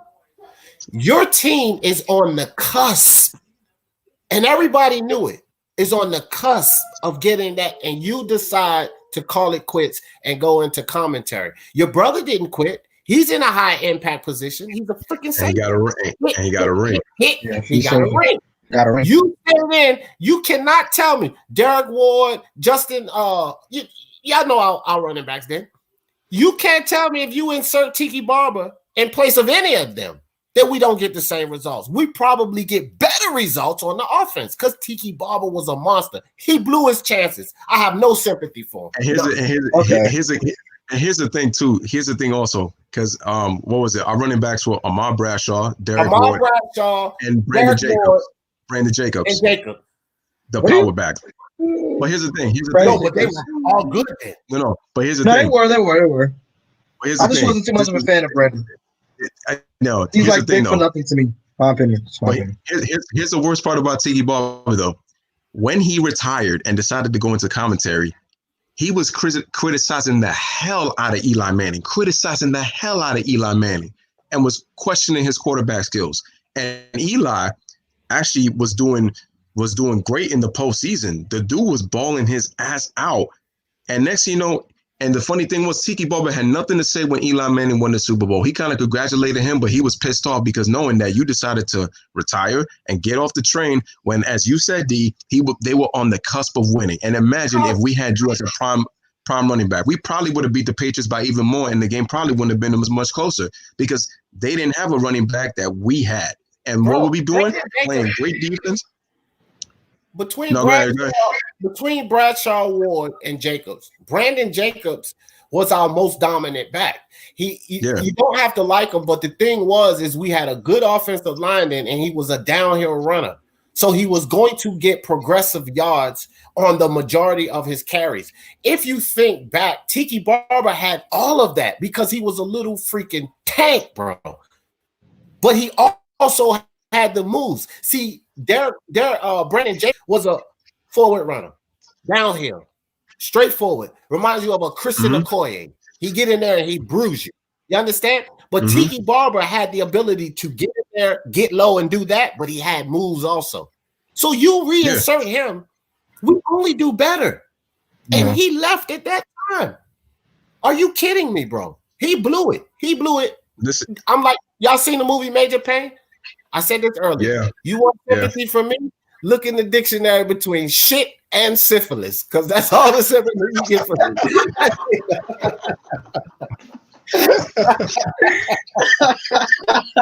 That's it. I watched that movie not too long ago. That's what makes it so funny. But here's another thing too, Dan. And it's like, look, other than the fact that Tiki did one issue that he did have though was he would fumble the heck out of the football because he did have a tough time holding on to that football. But other than that, so did Brandon Jacobs. But other than that though, it's true though. Tiki Barber was very good at getting to the outside when he would go down low and he could shift either left or right, especially when he would go in between the tackles. But he screwed himself over, man, when he decided to quit and decided to criticize Eli Manning. That's what you get for criticizing. You lost your ring. So your brother could go around and say he got a ring and you didn't. So that's it. Why they play for 3 more seasons, bro? Y'all freaking twins. You could have played at least for 2 more. Yeah. I know you were in a more impact position, but not much more because the safety is always in there. They hitting the receivers. They going down low, hitting the running backs. They in high impact too. So he could have gave us 2 more seasons. Tiki Barber was young. And he said himself that he was preserving his body. He said that was part of the reason that no one understands the pounding that we take down there. Because that's how he sounds like a little fucking geek. You know, no one understands the pounding that we take. And they're quick to judge me for retiring. But they just don't understand the pounding that I'm running. Like, G is going in right now. You shouldn't say, bro. That's just how he sounds. I'm not being funny. I mean, that's how he sounds, bro. I'm sorry. Yo, my son D a ventriloquist, bro. Yo, man. I remember the whole interview because like I'm a Giants fan and I was like, no, are you telling me you leaving? Like, bro, I was distraught for a little while. I was tight. I'm like, who we gonna get to play? I kept saying, who we gonna get to play running back? Yo, the fact that you retired, I thought you was our best back, and I was like, I don't know about Brandon Jacobs. I'm like, okay, he could get you some power, but it's like if we needed some explosive down the field plays going to the outside, I'm like, he just is a straight. He's just straight line drive going down. He's just a vertical runner. But he's not somebody I'll tell you this, Louis. I knew that we were going to have. I did know this, and I was arguing with my guy KC back home because he's a Dallas Cowboy fan.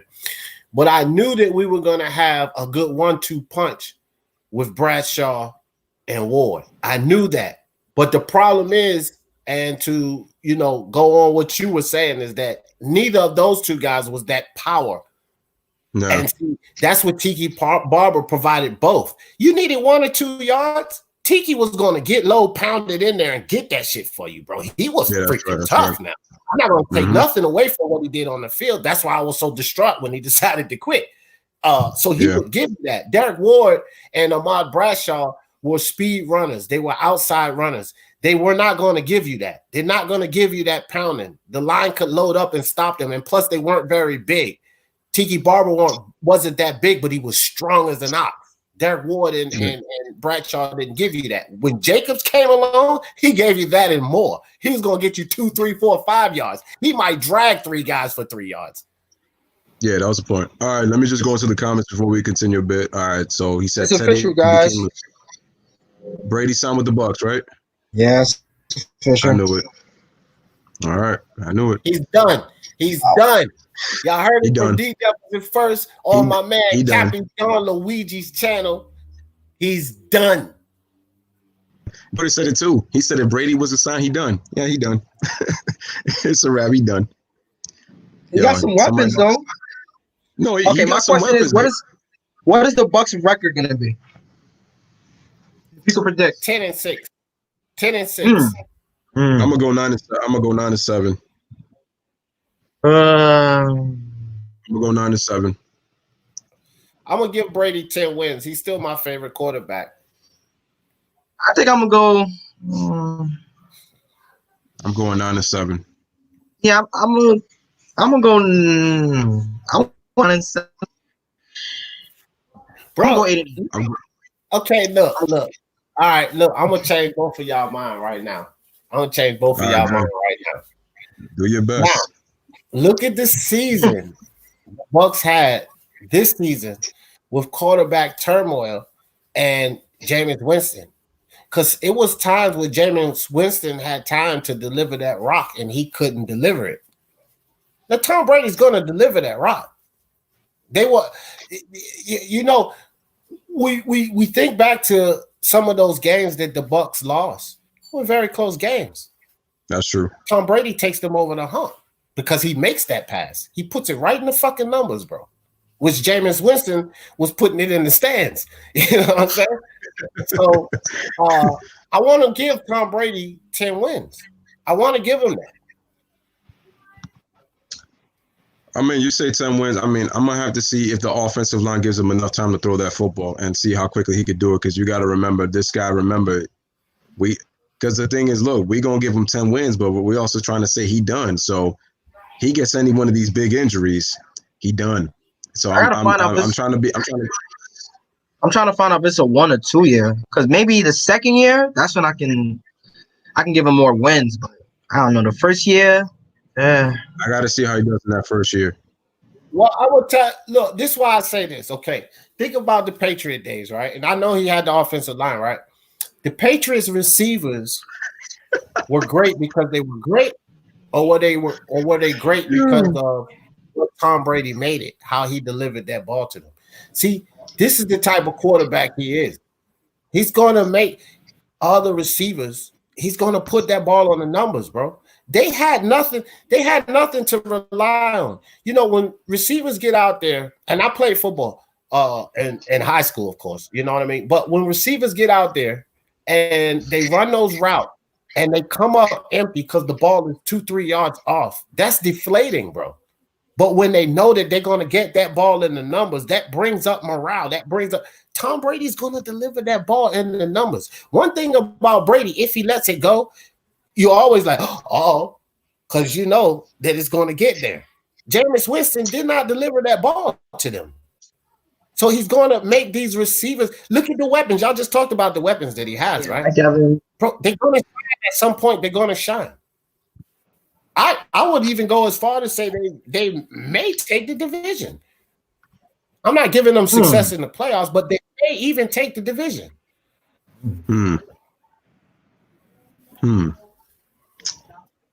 I mean, they do play in the they play in the NFC South. Yeah, that's right. They're in the NFC South. You, they could take the division. I mean, let's see. The Falcons are weak, so they're not that good. The Saints are going to be right there. I got to see how the Panthers do. No, Panthers. Drew Brees is on the bus. Remember, Watchful News put the bus up. Drew Brees was on the bus now. He has the ticket. Yeah. And I mean, you know what I mean? And he only signed a 1-year deal. And to be perfectly honest, guys, the Saints are not in the contention no more. The season that they had to win the last Super Bowl with Brees, and I'm not hating on the Saints or anything. I'm being perfectly honest here. The season that they had to win their Super Bowl, their final Super Bowl, Drew Brees, was the season they got robbed by the Rams. That was it, bro. That was their season. Because I do believe that if either one of the interception calls was given to them, either one, because both of them were detrimental, right? So if they had gotten either one, I mean, not interception, pass interference calls, I'm sorry. If they had gotten either one of those pass interference calls, which were blatant, they win that game. I don't see them losing.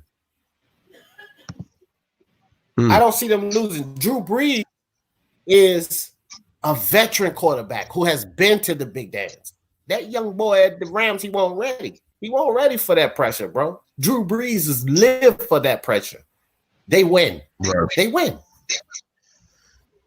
Drew Brees, to me, is a regular season quarterback. I'm sorry. I've been saying it for the longest. When it comes to playing big games, he does not perform well in big games. He just tends to – I feel like it's just the pressure becomes too much. The throws that he makes in the regular season, and people keep talking about too accurate and all that kind of stuff, Going back to that ring, it's like, nah, man. He just doesn't do it, man. I'm sorry. He doesn't do it. That ring, bro. He got that ring, and you think of this, bro. You think of these people. We know. I mean, I know you can agree with me on those 2 pass interference calls in that season, bro. They should have progressed past the Rams, but I'm still pissed about that. I'm still pissed about that because I think I keep telling y'all. I felt that, in my opinion, the Saints would have given a better Super Bowl with the offense that they had against the Patriots and given them a better matchup than compared to the. And the thing is, the Rams are a pretty good offensive team. You're talking about Cooper Kupp and Todd Gurley, but the thing is, there was just something really off. And I just said that Jared Goff, to me, is another one of those game managing quarterbacks that, for me, he's not the quarterback of that franchise. I said, you put Drew Brees with that offense, they'll do some things. Any other quarterback? Jared Goff didn't have that tenacity that Mahomes or say like a Lamar Jackson has. They have that tenacity. Jared Goff didn't have that, and I knew that he was going to falter to Tom Brady. I really wanted a Breeze versus Brady Super Bowl. Breeze could have handled that pressure, bro. That Saints team was charged up and ready to go. Breeze could have handled that pressure. This is not a Super Bowl where he would have fell short. They were literally robbed. Do you understand the momentum they would have had going into that Super Bowl? Because they had the Rams done in. Tom Brady and the Patriots was bruised up. Let's not forget that. They were bruised up. But Jared Goff was not ready for the moment. The Saints would have beat them down, bro. I really believe that. But that was their last chance. The Saints are pretty much going to go on into a rebuilding phase here, especially getting rid of Bridgewater.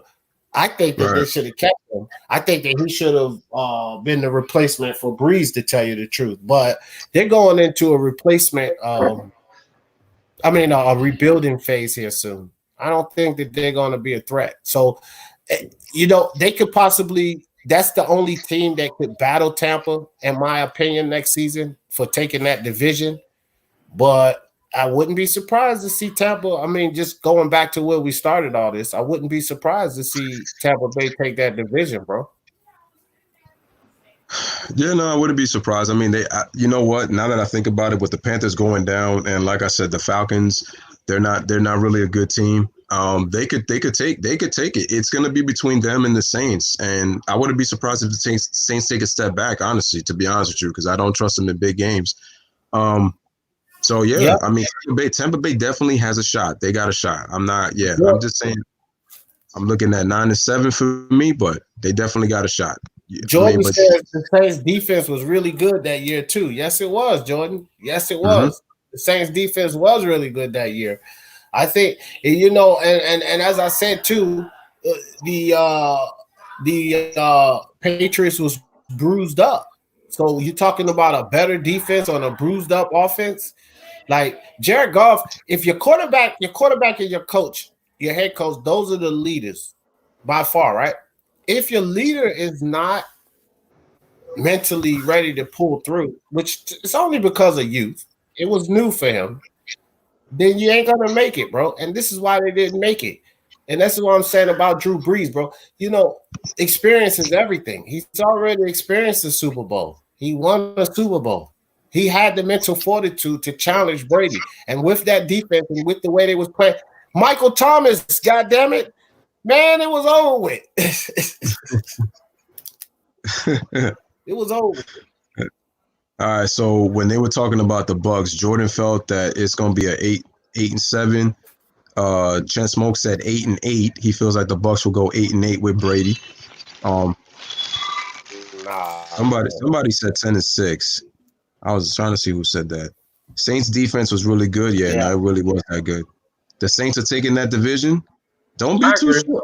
Don't be too sure. I think if they do, they get it barely though.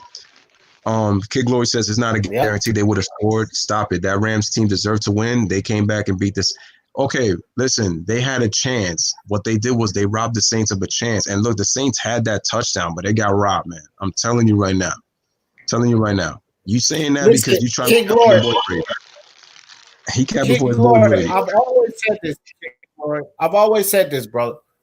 if a game comes down to one call, I don't rely on that, because I always say that a team should not allow a game to come down to one call.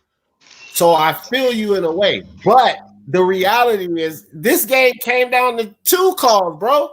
It was 2 blatant pass interference calls. Yes. When it comes down to 2 calls that's detrimental, no, the refs took that game away from them, bro. That has to be accepted. So if like, remember the old Pittsburgh San Fran, which is historical, right? We all remember that. Yeah. That came down to 1 call. So you shouldn't allow a team or a win to come down to 1 call. You should blame your team for not doing enough to make it a 2-point game going into the end of that game, a 2-score game going into the end of that game, and seal the deal. That's your fault. But when the refs take 2 opportunities out your hand, bro, because it was 2 blatant pass interference calls, the visuals were there. This is not something we're making up. This is a fact. 2 of them. That's no good. Yeah. That's no. All right. So yeah, no, it's no good. That's the thing. Like if it's one pass interference call, okay, because that's 1 call. But yo, it was 2. And once you do 2, like you know that's messed up.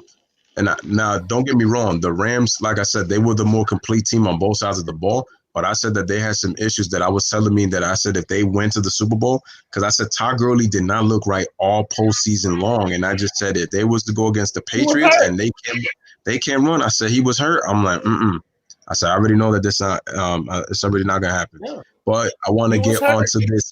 Yeah. But I want to get onto the last topic, and this is something I'm surprised that I forgot to even mention this, but I don't know if y'all know, but Stephon Diggs is a Buffalo Bill, y'all. So what y'all think about Stephon Diggs becoming a Buffalo Bill? He looks shocked. Huge. I'm gonna let you go first. I gotta let you go first. Wow, bro, that's huge. Listen. You know, I picked the Buffalo Bills. Wow, that's big. I picked them as a sleeper team this past season, and they did really well. They did really well. You adding a Diggs to that team, and coming with the coming draft, bro. Let's not forget this. With the coming trades, the coming drafts, and the Bills have been showing very good management. That organization has been showing very good management. That's huge. That's massive. That's all I got to say about that's massive right there. I'm telling you right now, man. I like him. I like the thing is I like him and Cole Beasley. Like with that little pairing, Cole gives you those. He can give you those little small explosive plays, and then you got a big threat in Stephon Diggs. Yo, the Minnesota Vikings will regret the day. Are gonna regret the day that they give Kirk Cousins all that money. They didn't use Stephon Diggs in the playoffs against the 49ers. You want to use Dalvin Cook and Adam Thielen, but you're forgetting about Stephon Diggs and he ain't pass the ball. I knew Stephon Diggs needed to leave that team, and I'm sorry. But I like the move with Josh Allen. He has a number 1 target now. Yes, Josh Allen, yeah.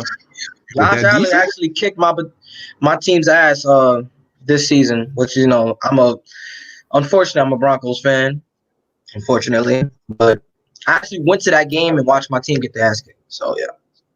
I'm still salty about that. Yeah. Let me tell you something, Louis. You just brought up something I just had to talk about right there. Kirk Cousins, right? Kirk Cousins. Let me tell y'all something.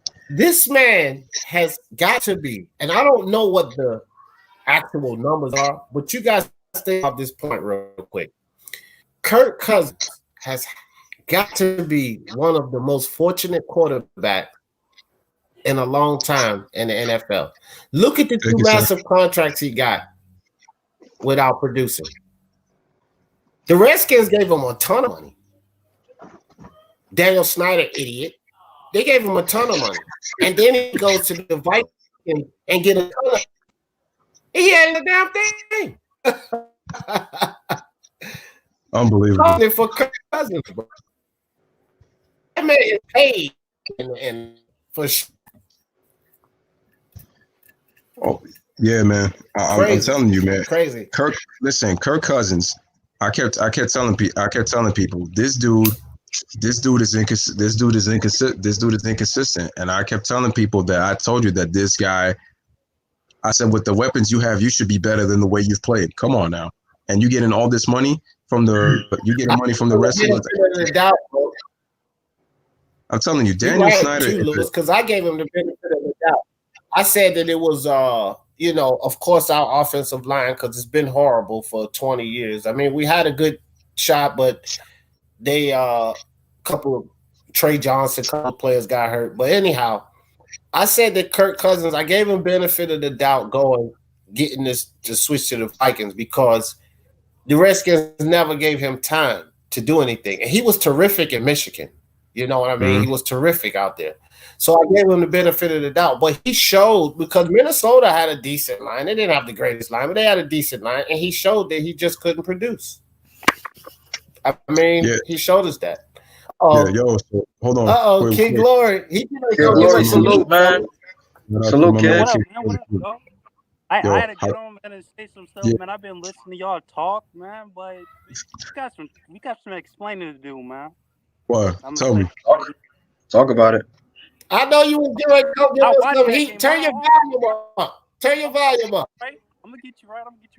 I watched that game though, and I started the Breeze and Brady matchup. I gotta give it to the Rams, man. I get what you're saying though, but at the end of the day, we haven't seen a call that big in a game like that in a long time. And the refs should have called it, yes, but at the end of the day, you got to let them play. And for some reason, they go to overtime. I'm expecting Breeze to do what he usually do in those situations. He didn't deliver. It was the first play? He just launched the ball up in the air, and then I don't know who on that defense for the Rams caught that ball, but it was ball game. It's like the Rams figured out what they was going to do, and then it was like, okay, we got something for y'all. Bam, it's still the deal. But I know what you're saying though. I can't say they would have scored, but they had a high chance of scoring. They at least would have had a field goal. I would say that though, but it's not a guarantee that they would have scored at the end of the day. And then if we do that, going off of that, we should go back to all of the games I watched that we was in that we got screwed or other teams got screwed because of calls like that. And I hate to see like games because that was a great game to watch, but I feel like like the refs actually they just did it at a bad time. You let a play like that happen in a regular season. You don't let that happen in a game like that of the magnitude it was in. But that's true. I can't really say, if the Saints would have scored or not, but what was leading up, like I can see why everybody was saying like they probably would have scored or whatever. But I just feel like, the Rams, they would have been and had to defend against what Breeze was doing at the time, but I feel like they probably would have held them to a field goal and then, would have just kept the momentum on their side. But thinking about it, I was just like, I couldn't believe in either. I was just like, okay. I was like, speaking of, I was just like, all right, well, King Glory, think about this. Think about it this way. Yeah. I think it's dragging. Can y'all hear me? Yeah, I can hear you. All right, so think of it this way. So you think of momentum, right? So you think of momentum. And at the time, before the two calls, because I got to get that out there. You say that call, and I get that. But before the two call, at the time, Rams had, the Saints had the extreme momentum. Okay, they had the momentum at that time. And when we speak of momentum, if you get a bad call, like the initial pass interference call, which was it didn't call it, so that defensive team moving forward in the game. When it happens again, that's like sticking a knife in a wound. You understand what I'm saying? So when we talk about momentum, now they shift the momentum, but also when the refs make two consecutive bad calls like that, that can deflate a team. But what I'm saying is, with the momentum in their favor, if the pass interference, one of them are called, we have to say that 9 times out of score because they were on an extreme momentum. And here's why I say they're going to score. Not only would they have to just move to the end zone, they've been that much further up because of pass interference gives you the spot of the ball, bro. So they would have been that much further ahead with that momentum drive that they have gone. But they either of them. And that's deflating, bro. That is totally deflating. So it's a combination of the referees deflating that Saints team and then the Rams doing what they had to do to come back and get that victory. But you're going into time being totally deflated. Like, bro, the refs took that game from them. They took that game from them. I like that response, though. But I was going to say, we're only talking about this because the Rams didn't do what they should have done in regulation. The momentum was already on those side after that 9 calls. You put the ball, or you do what you was doing all game, and at least get a touchdown. I don't think either team scored a touchdown. I haven't really watched the game since it, but I don't think either team really marched down the field and put that much points up to say, okay, they got a lead comfortable enough to close it out or whatever. No, it was just turnover on downs, going back and forth or whatever, before overtime. But calls like that, they definitely do tip the balance and go to and it's just up in the air though. But the Rams, they already knew. They was okay, they made a mistake, and they was probably just as surprised as the Saints and the fans, because they was expecting it. And since it didn't happen, they was okay, now we got to turn around and execute, and we got to turn around and hurry up and do something though. For some reason, the Saints ain't, they after the play happened, they couldn't really do anything, but they did enough to make it go in overtime though. In overtime, I was just okay, yeah, the Saints is going to win. But looking at the play though, I was just the Rams, they just snuck by, But then again, you can say that for the Vikings though. There was no way that they beat the Saints on that last play when Marcus Williams didn't make that tackle or whatever, and that really changed everything. Going forward for them. Yeah, I remember that. Yeah. Because it's always like that. You always have a team that should not be in those positions get exposed, and we see it time and time again. We see it time and time again. It's not that Breeze. But just remember what I remember.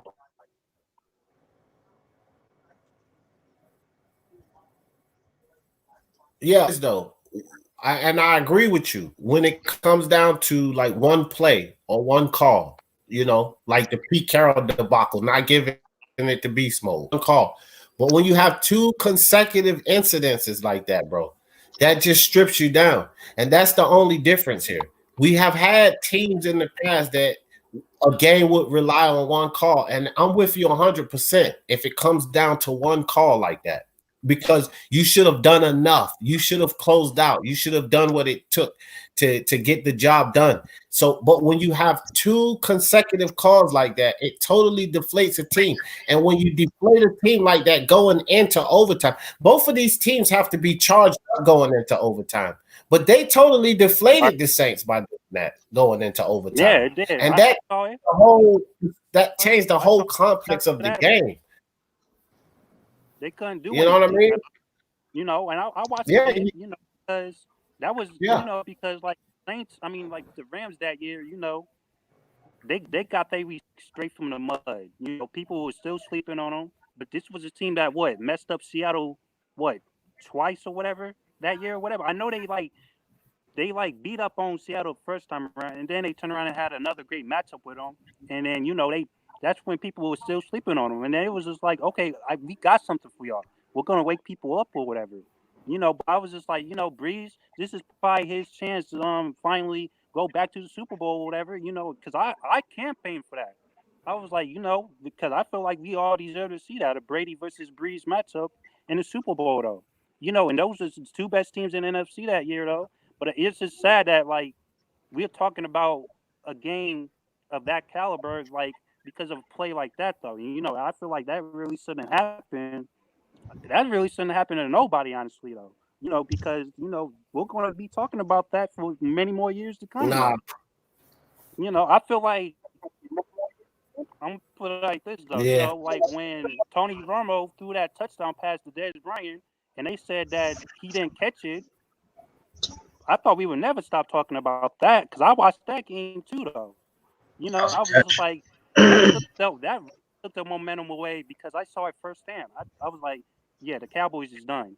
I can't believe they got screwed, but I was just like, yeah, they're done, And then, the Packers did what they did that year, though. But, like I seen it firsthand, though.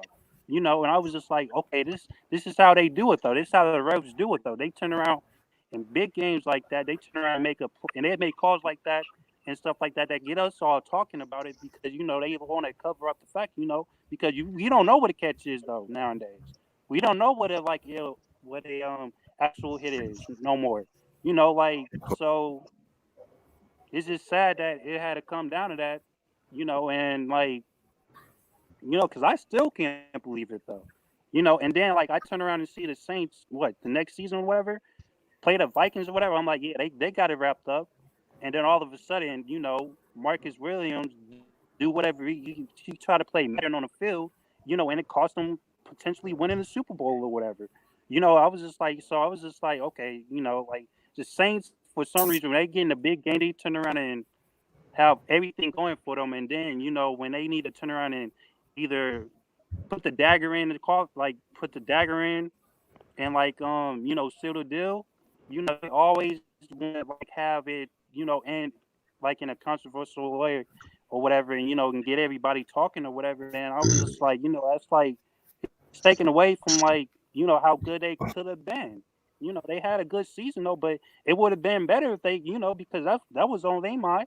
They wanted to go straight to the Super Bowl though, and then when they turn around and played like the Vikings and all these other teams and stuff like that, they've been doing that for the past couple of seasons for some reason. They always want to get in a position where they put themselves in. Well, okay, this call is going to happen, or like we don't like they don't just I feel like they don't put enough points up before a penalty happens like that, because I feel like if the Saints would have had the lead, I think they make that call, and that would have gave the Rams momentum. But then again, hold on, because I was about to say, but the Saints could have still scored off that though, even if they make that call though. So, and that would have really deflated the Rams though, But since, like the Saints, they was like that was it. That would have been a drive. Like, okay, now like the Saints, they responded or whatever, and that would have put pressure on the Rams to try to score a touchdown or whatever, and did what they needed to do though. But I just can't believe, they didn't call it. And then looking at it, like it's not really a guarantee, because when Breeze threw it or whatever, Michael Thomas, when he got hit or whatever, like even if he would have turned around, he probably would have caught it, but I feel like he would have got stopped, and then they would have probably did another play and then probably scored or whatever. That's how I look at it though. But like, but he was already past the first down marker, bro. Yeah, on that particular pass interference call, Michael Thomas was already. I really don't think he would have caught the ball and then scored. I feel like he would have caught the ball and then they would have been even closer to the end zone or whatever, which would have set them up to potentially scoring. But that was obviously pass interference or whatever. And like, because I think something like that happened early in the year. If I forgot what game it was though, but a play like that happened and it cost that team a win in the regular season. So it's not like they did. It's not like they make that call on the Saints. No, they turned around and did it to like two other teams and stuff that same season. So like I don't know if they didn't want to call it, or I don't know what was going on with their referees at the time or whatever. But like the Saints should have never. They should have never turned around and been in that position anyway, because the Rams wasn't doing nothing, honestly. And they just squeaked by. But that defense, they did what they needed to do to seal the deal. Yeah. Honestly, though. So they should have dominated. They should have dominated and put them under. I agree. Yeah, they should have dominated and put them on a little bit more.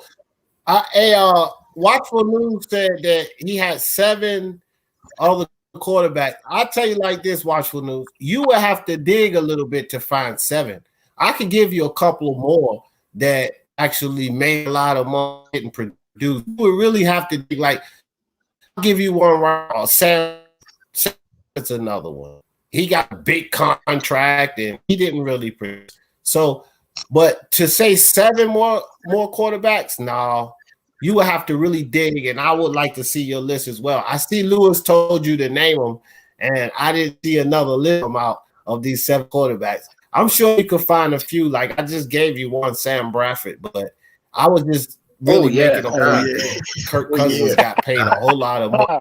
God, I got another one. Yeah. Joey Harrington. I remember that. Joey Harrington played for the Dolphins. Yeah. So fucking pardon my friends, but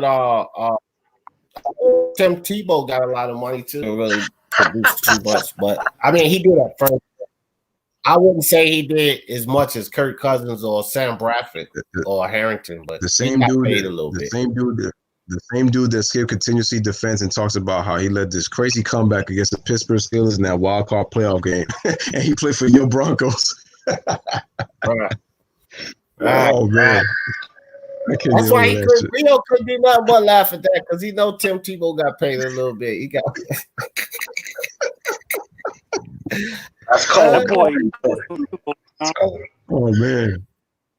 I mean, there's a couple guys. I think of Kyle Orton, who was quarterback for the Bears. I got him. Did Brock Osweiler get a big contract? No, right? Did he? Oh, wow. I think he did. It wasn't really that big, but they daggone sure paid him for nothing. Yeah. He paid him for nothing. Right, yeah. That was, wait a minute. Speaking of Brock Osweiler, that was another Denver quarterback, wasn't it? Yeah. Oh, that's he got his contract from. Y'all gonna make me sign out, man. Hey,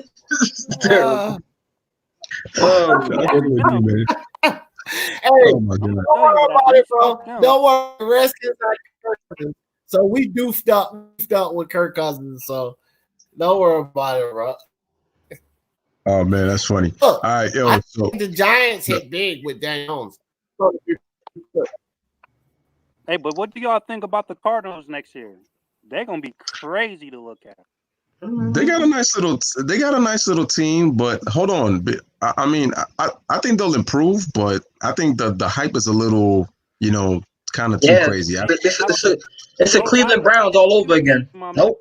I don't know, man. They're swinging on Kyle Murray, man, like no tomorrow, man. That's all I've been seeing on Twitter, man. So listen, I can't believe premature hype. Cleveland Browns. That's all I'm gonna say.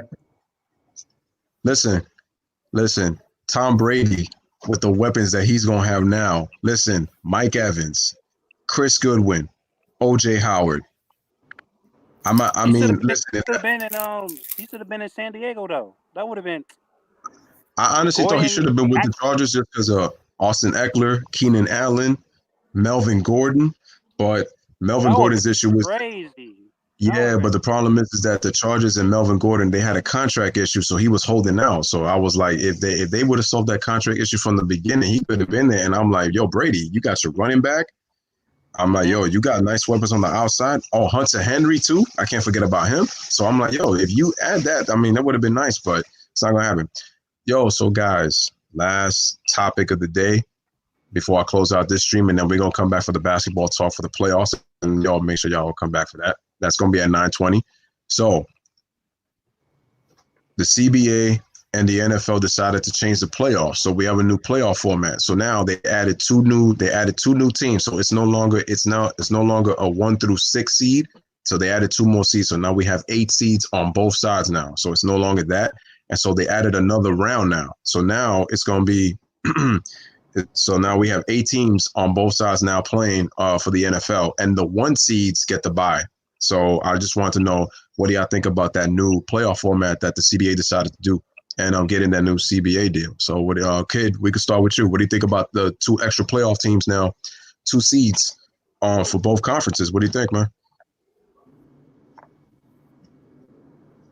Who, me? Yeah. Start with you, bro. Oh. I mean, I like it. It's going to be interesting to look at, but I feel like this is where we separate, because it's going to be a lot of good teams, and like a lot of teams is going to have like their moments and stuff. But I feel like this is going to give us a chance to like see who's like really are the contenders. So when we all like make our list and like we be on Facebook or Twitter, we're going to be like, okay, these guys are like the legit contenders. These guys are the playoff teams, and these guys are like the wild card teams. They can range from like upsetting like a Super Bowl contender. That's what I look at it as, though, But it's gonna be exciting, man, and interesting. That's I'm looking forward to it, honestly. All right, Rio. Honestly, I love it, man. I love the fact that they added the 2 additional teams and the fact that only the 1 seed gets the home field advantage. I think that's gonna say a lot, and that's gonna expose a lot of teams. So I'm all in for it. And plus, I feel like the 2 teams that they're gonna add, like before this happened, I feel like how last year like you felt like there was 2 teams that should have been in it. Yeah. And I feel like that's gonna play a big factor into this year. So I'm a fan of it, and I can't wait. D. I'm never adverse to them open up any kind of playoff bracket. I wish they would do it in college football because I really believe that 8 teams deserve to be in there instead of 4. So I'm never adverse to them opening up a bracket, giving more teams a chance to be in there and compete for that. Ball for I love the format. You open up a bracket, you get more teams. Just like Rio just said, there's always 1 or 2 teams that I would have wanted. Somebody got feedback, but there's always 1 or 2 teams that you say to yourself, I would have liked to see them in there. You know what I mean? And so this gives them a chance that team that just barely that team will be in the playoffs now. So I like it. I think we're all in agreement, and I agree with it too. And you look at it this way: some of these teams that have always either gone like 7 don't make the playoffs. I've seen 10-6 teams not make the playoffs. I've even seen 11-5 teams that don't make the playoffs.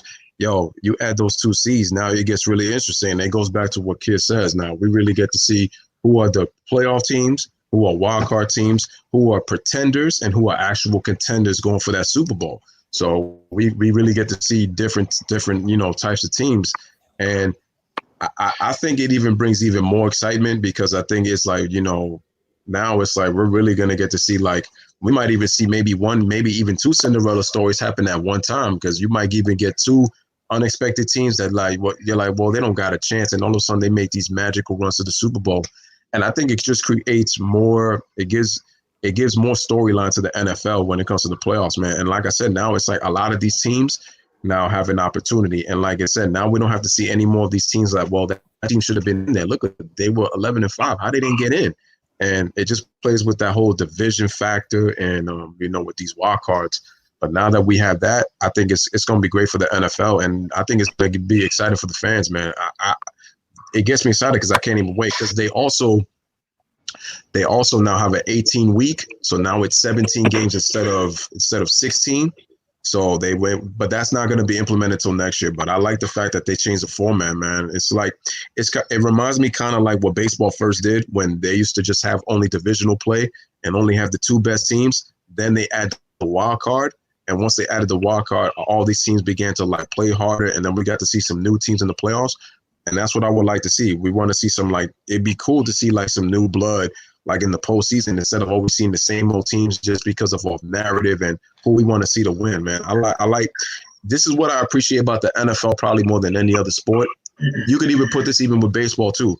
It's so difficult to repeat and win championships. The NBA, like Rio was mentioning, it was almost like the last couple of years, it's like, yeah, like we already know who's probably going to win.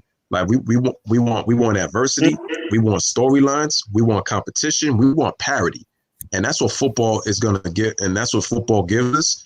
I mean, it's what baseball gives us, and I'm telling you right now, like just with the new adding 2 playoff teams, you're gonna see even more teams. I mean, it's gonna be exciting, man. I'm happy they did this. I'm really happy they did this, and I think it's good because now it's gonna get more viewership, and I think they're gonna be able to get more fans into this too. So with that being said, ladies and gentlemen, this was a wonderful stream. Shout out to you, kid, for coming in late because I know you wanted that smoke and wanted to come in for that talk.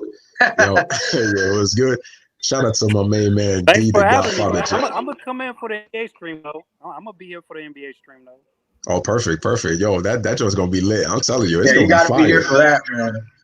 It's a lot to talk about that. Shout out to my main man. Shout out to my main man, the Godfather, D, the Godfather Jefferson, always pulling up, man. Appreciate you. And like I said, man, yo, make sure y'all subscribe to Speaking My Sports Talk. The man is for the love of sports, boxing, MMA. Like I said, he's a fan of football and baseball, but he mostly does boxing and MMA, and obviously does the basketball with me when we get the chance. And we do the basketball lives, man. And then shout out to my boy. First time coming on the live stream, man. I've been trying to invite him, and I always said I was going to go to, but yo, shout out to my man, Rio, man. Salute to you guys, man. And like I say, so guys, we're gonna take a little bit of a break. I'm gonna send out the invites once again. Make sure y'all come back for that basketball live stream at 9:20. G Money was in here already asking if we were gonna do it. Obviously, we're gonna do it, so he's gonna be in there. So it'll be the 5 of us rocking. I can't wait for it. Maybe Sly comes through. If he does, it'll be 6. And Sly was good when he did the last live when we did it yesterday, man. It was crazy too. So yo, we doing playoff format for the NBA. If the playoffs started today, we doing matchups from the West and the East, and we got our finals picks, man. And we gonna break that shit. It's gonna be up in here on the Louis Sports Network. So once again, all right. Hey, so one thing real quick, Louis. You mentioned that I do boxing, and I do. So all you guys, I just wanted to say R.I.P. to Roger Mayweather, bro. Floyd Mayweather's uncle died, so R.I.P. Roger Mayweather. Peace, man. That's just from the boxing. You know what I mean? I seen that earlier this week. Yeah, that's all. All right, man. No doubt. Rest in peace, man. You're right about that. That's right. I did hear about that, and good thing you mentioned it. But so once again, man, guys, man, you already know what we do on the Louis Sports Network, man. D always says for the love of sports, talk about it on his channel and on my channel. I got my motto. We pound it with our chest 3 times. We go 1, 2, 3. Live, laugh, love. Thank y'all for watching. Thank you for being part of the stream. We'll be back at 9:20, man. Make sure y'all tune in, man. Let's end it. Deuces, everybody. See y'all on the NBA live stream in about an hour. Make sure y'all be there. It's going to be fun, man. Get your laptops ready. Get your popcorn ready. It's going to be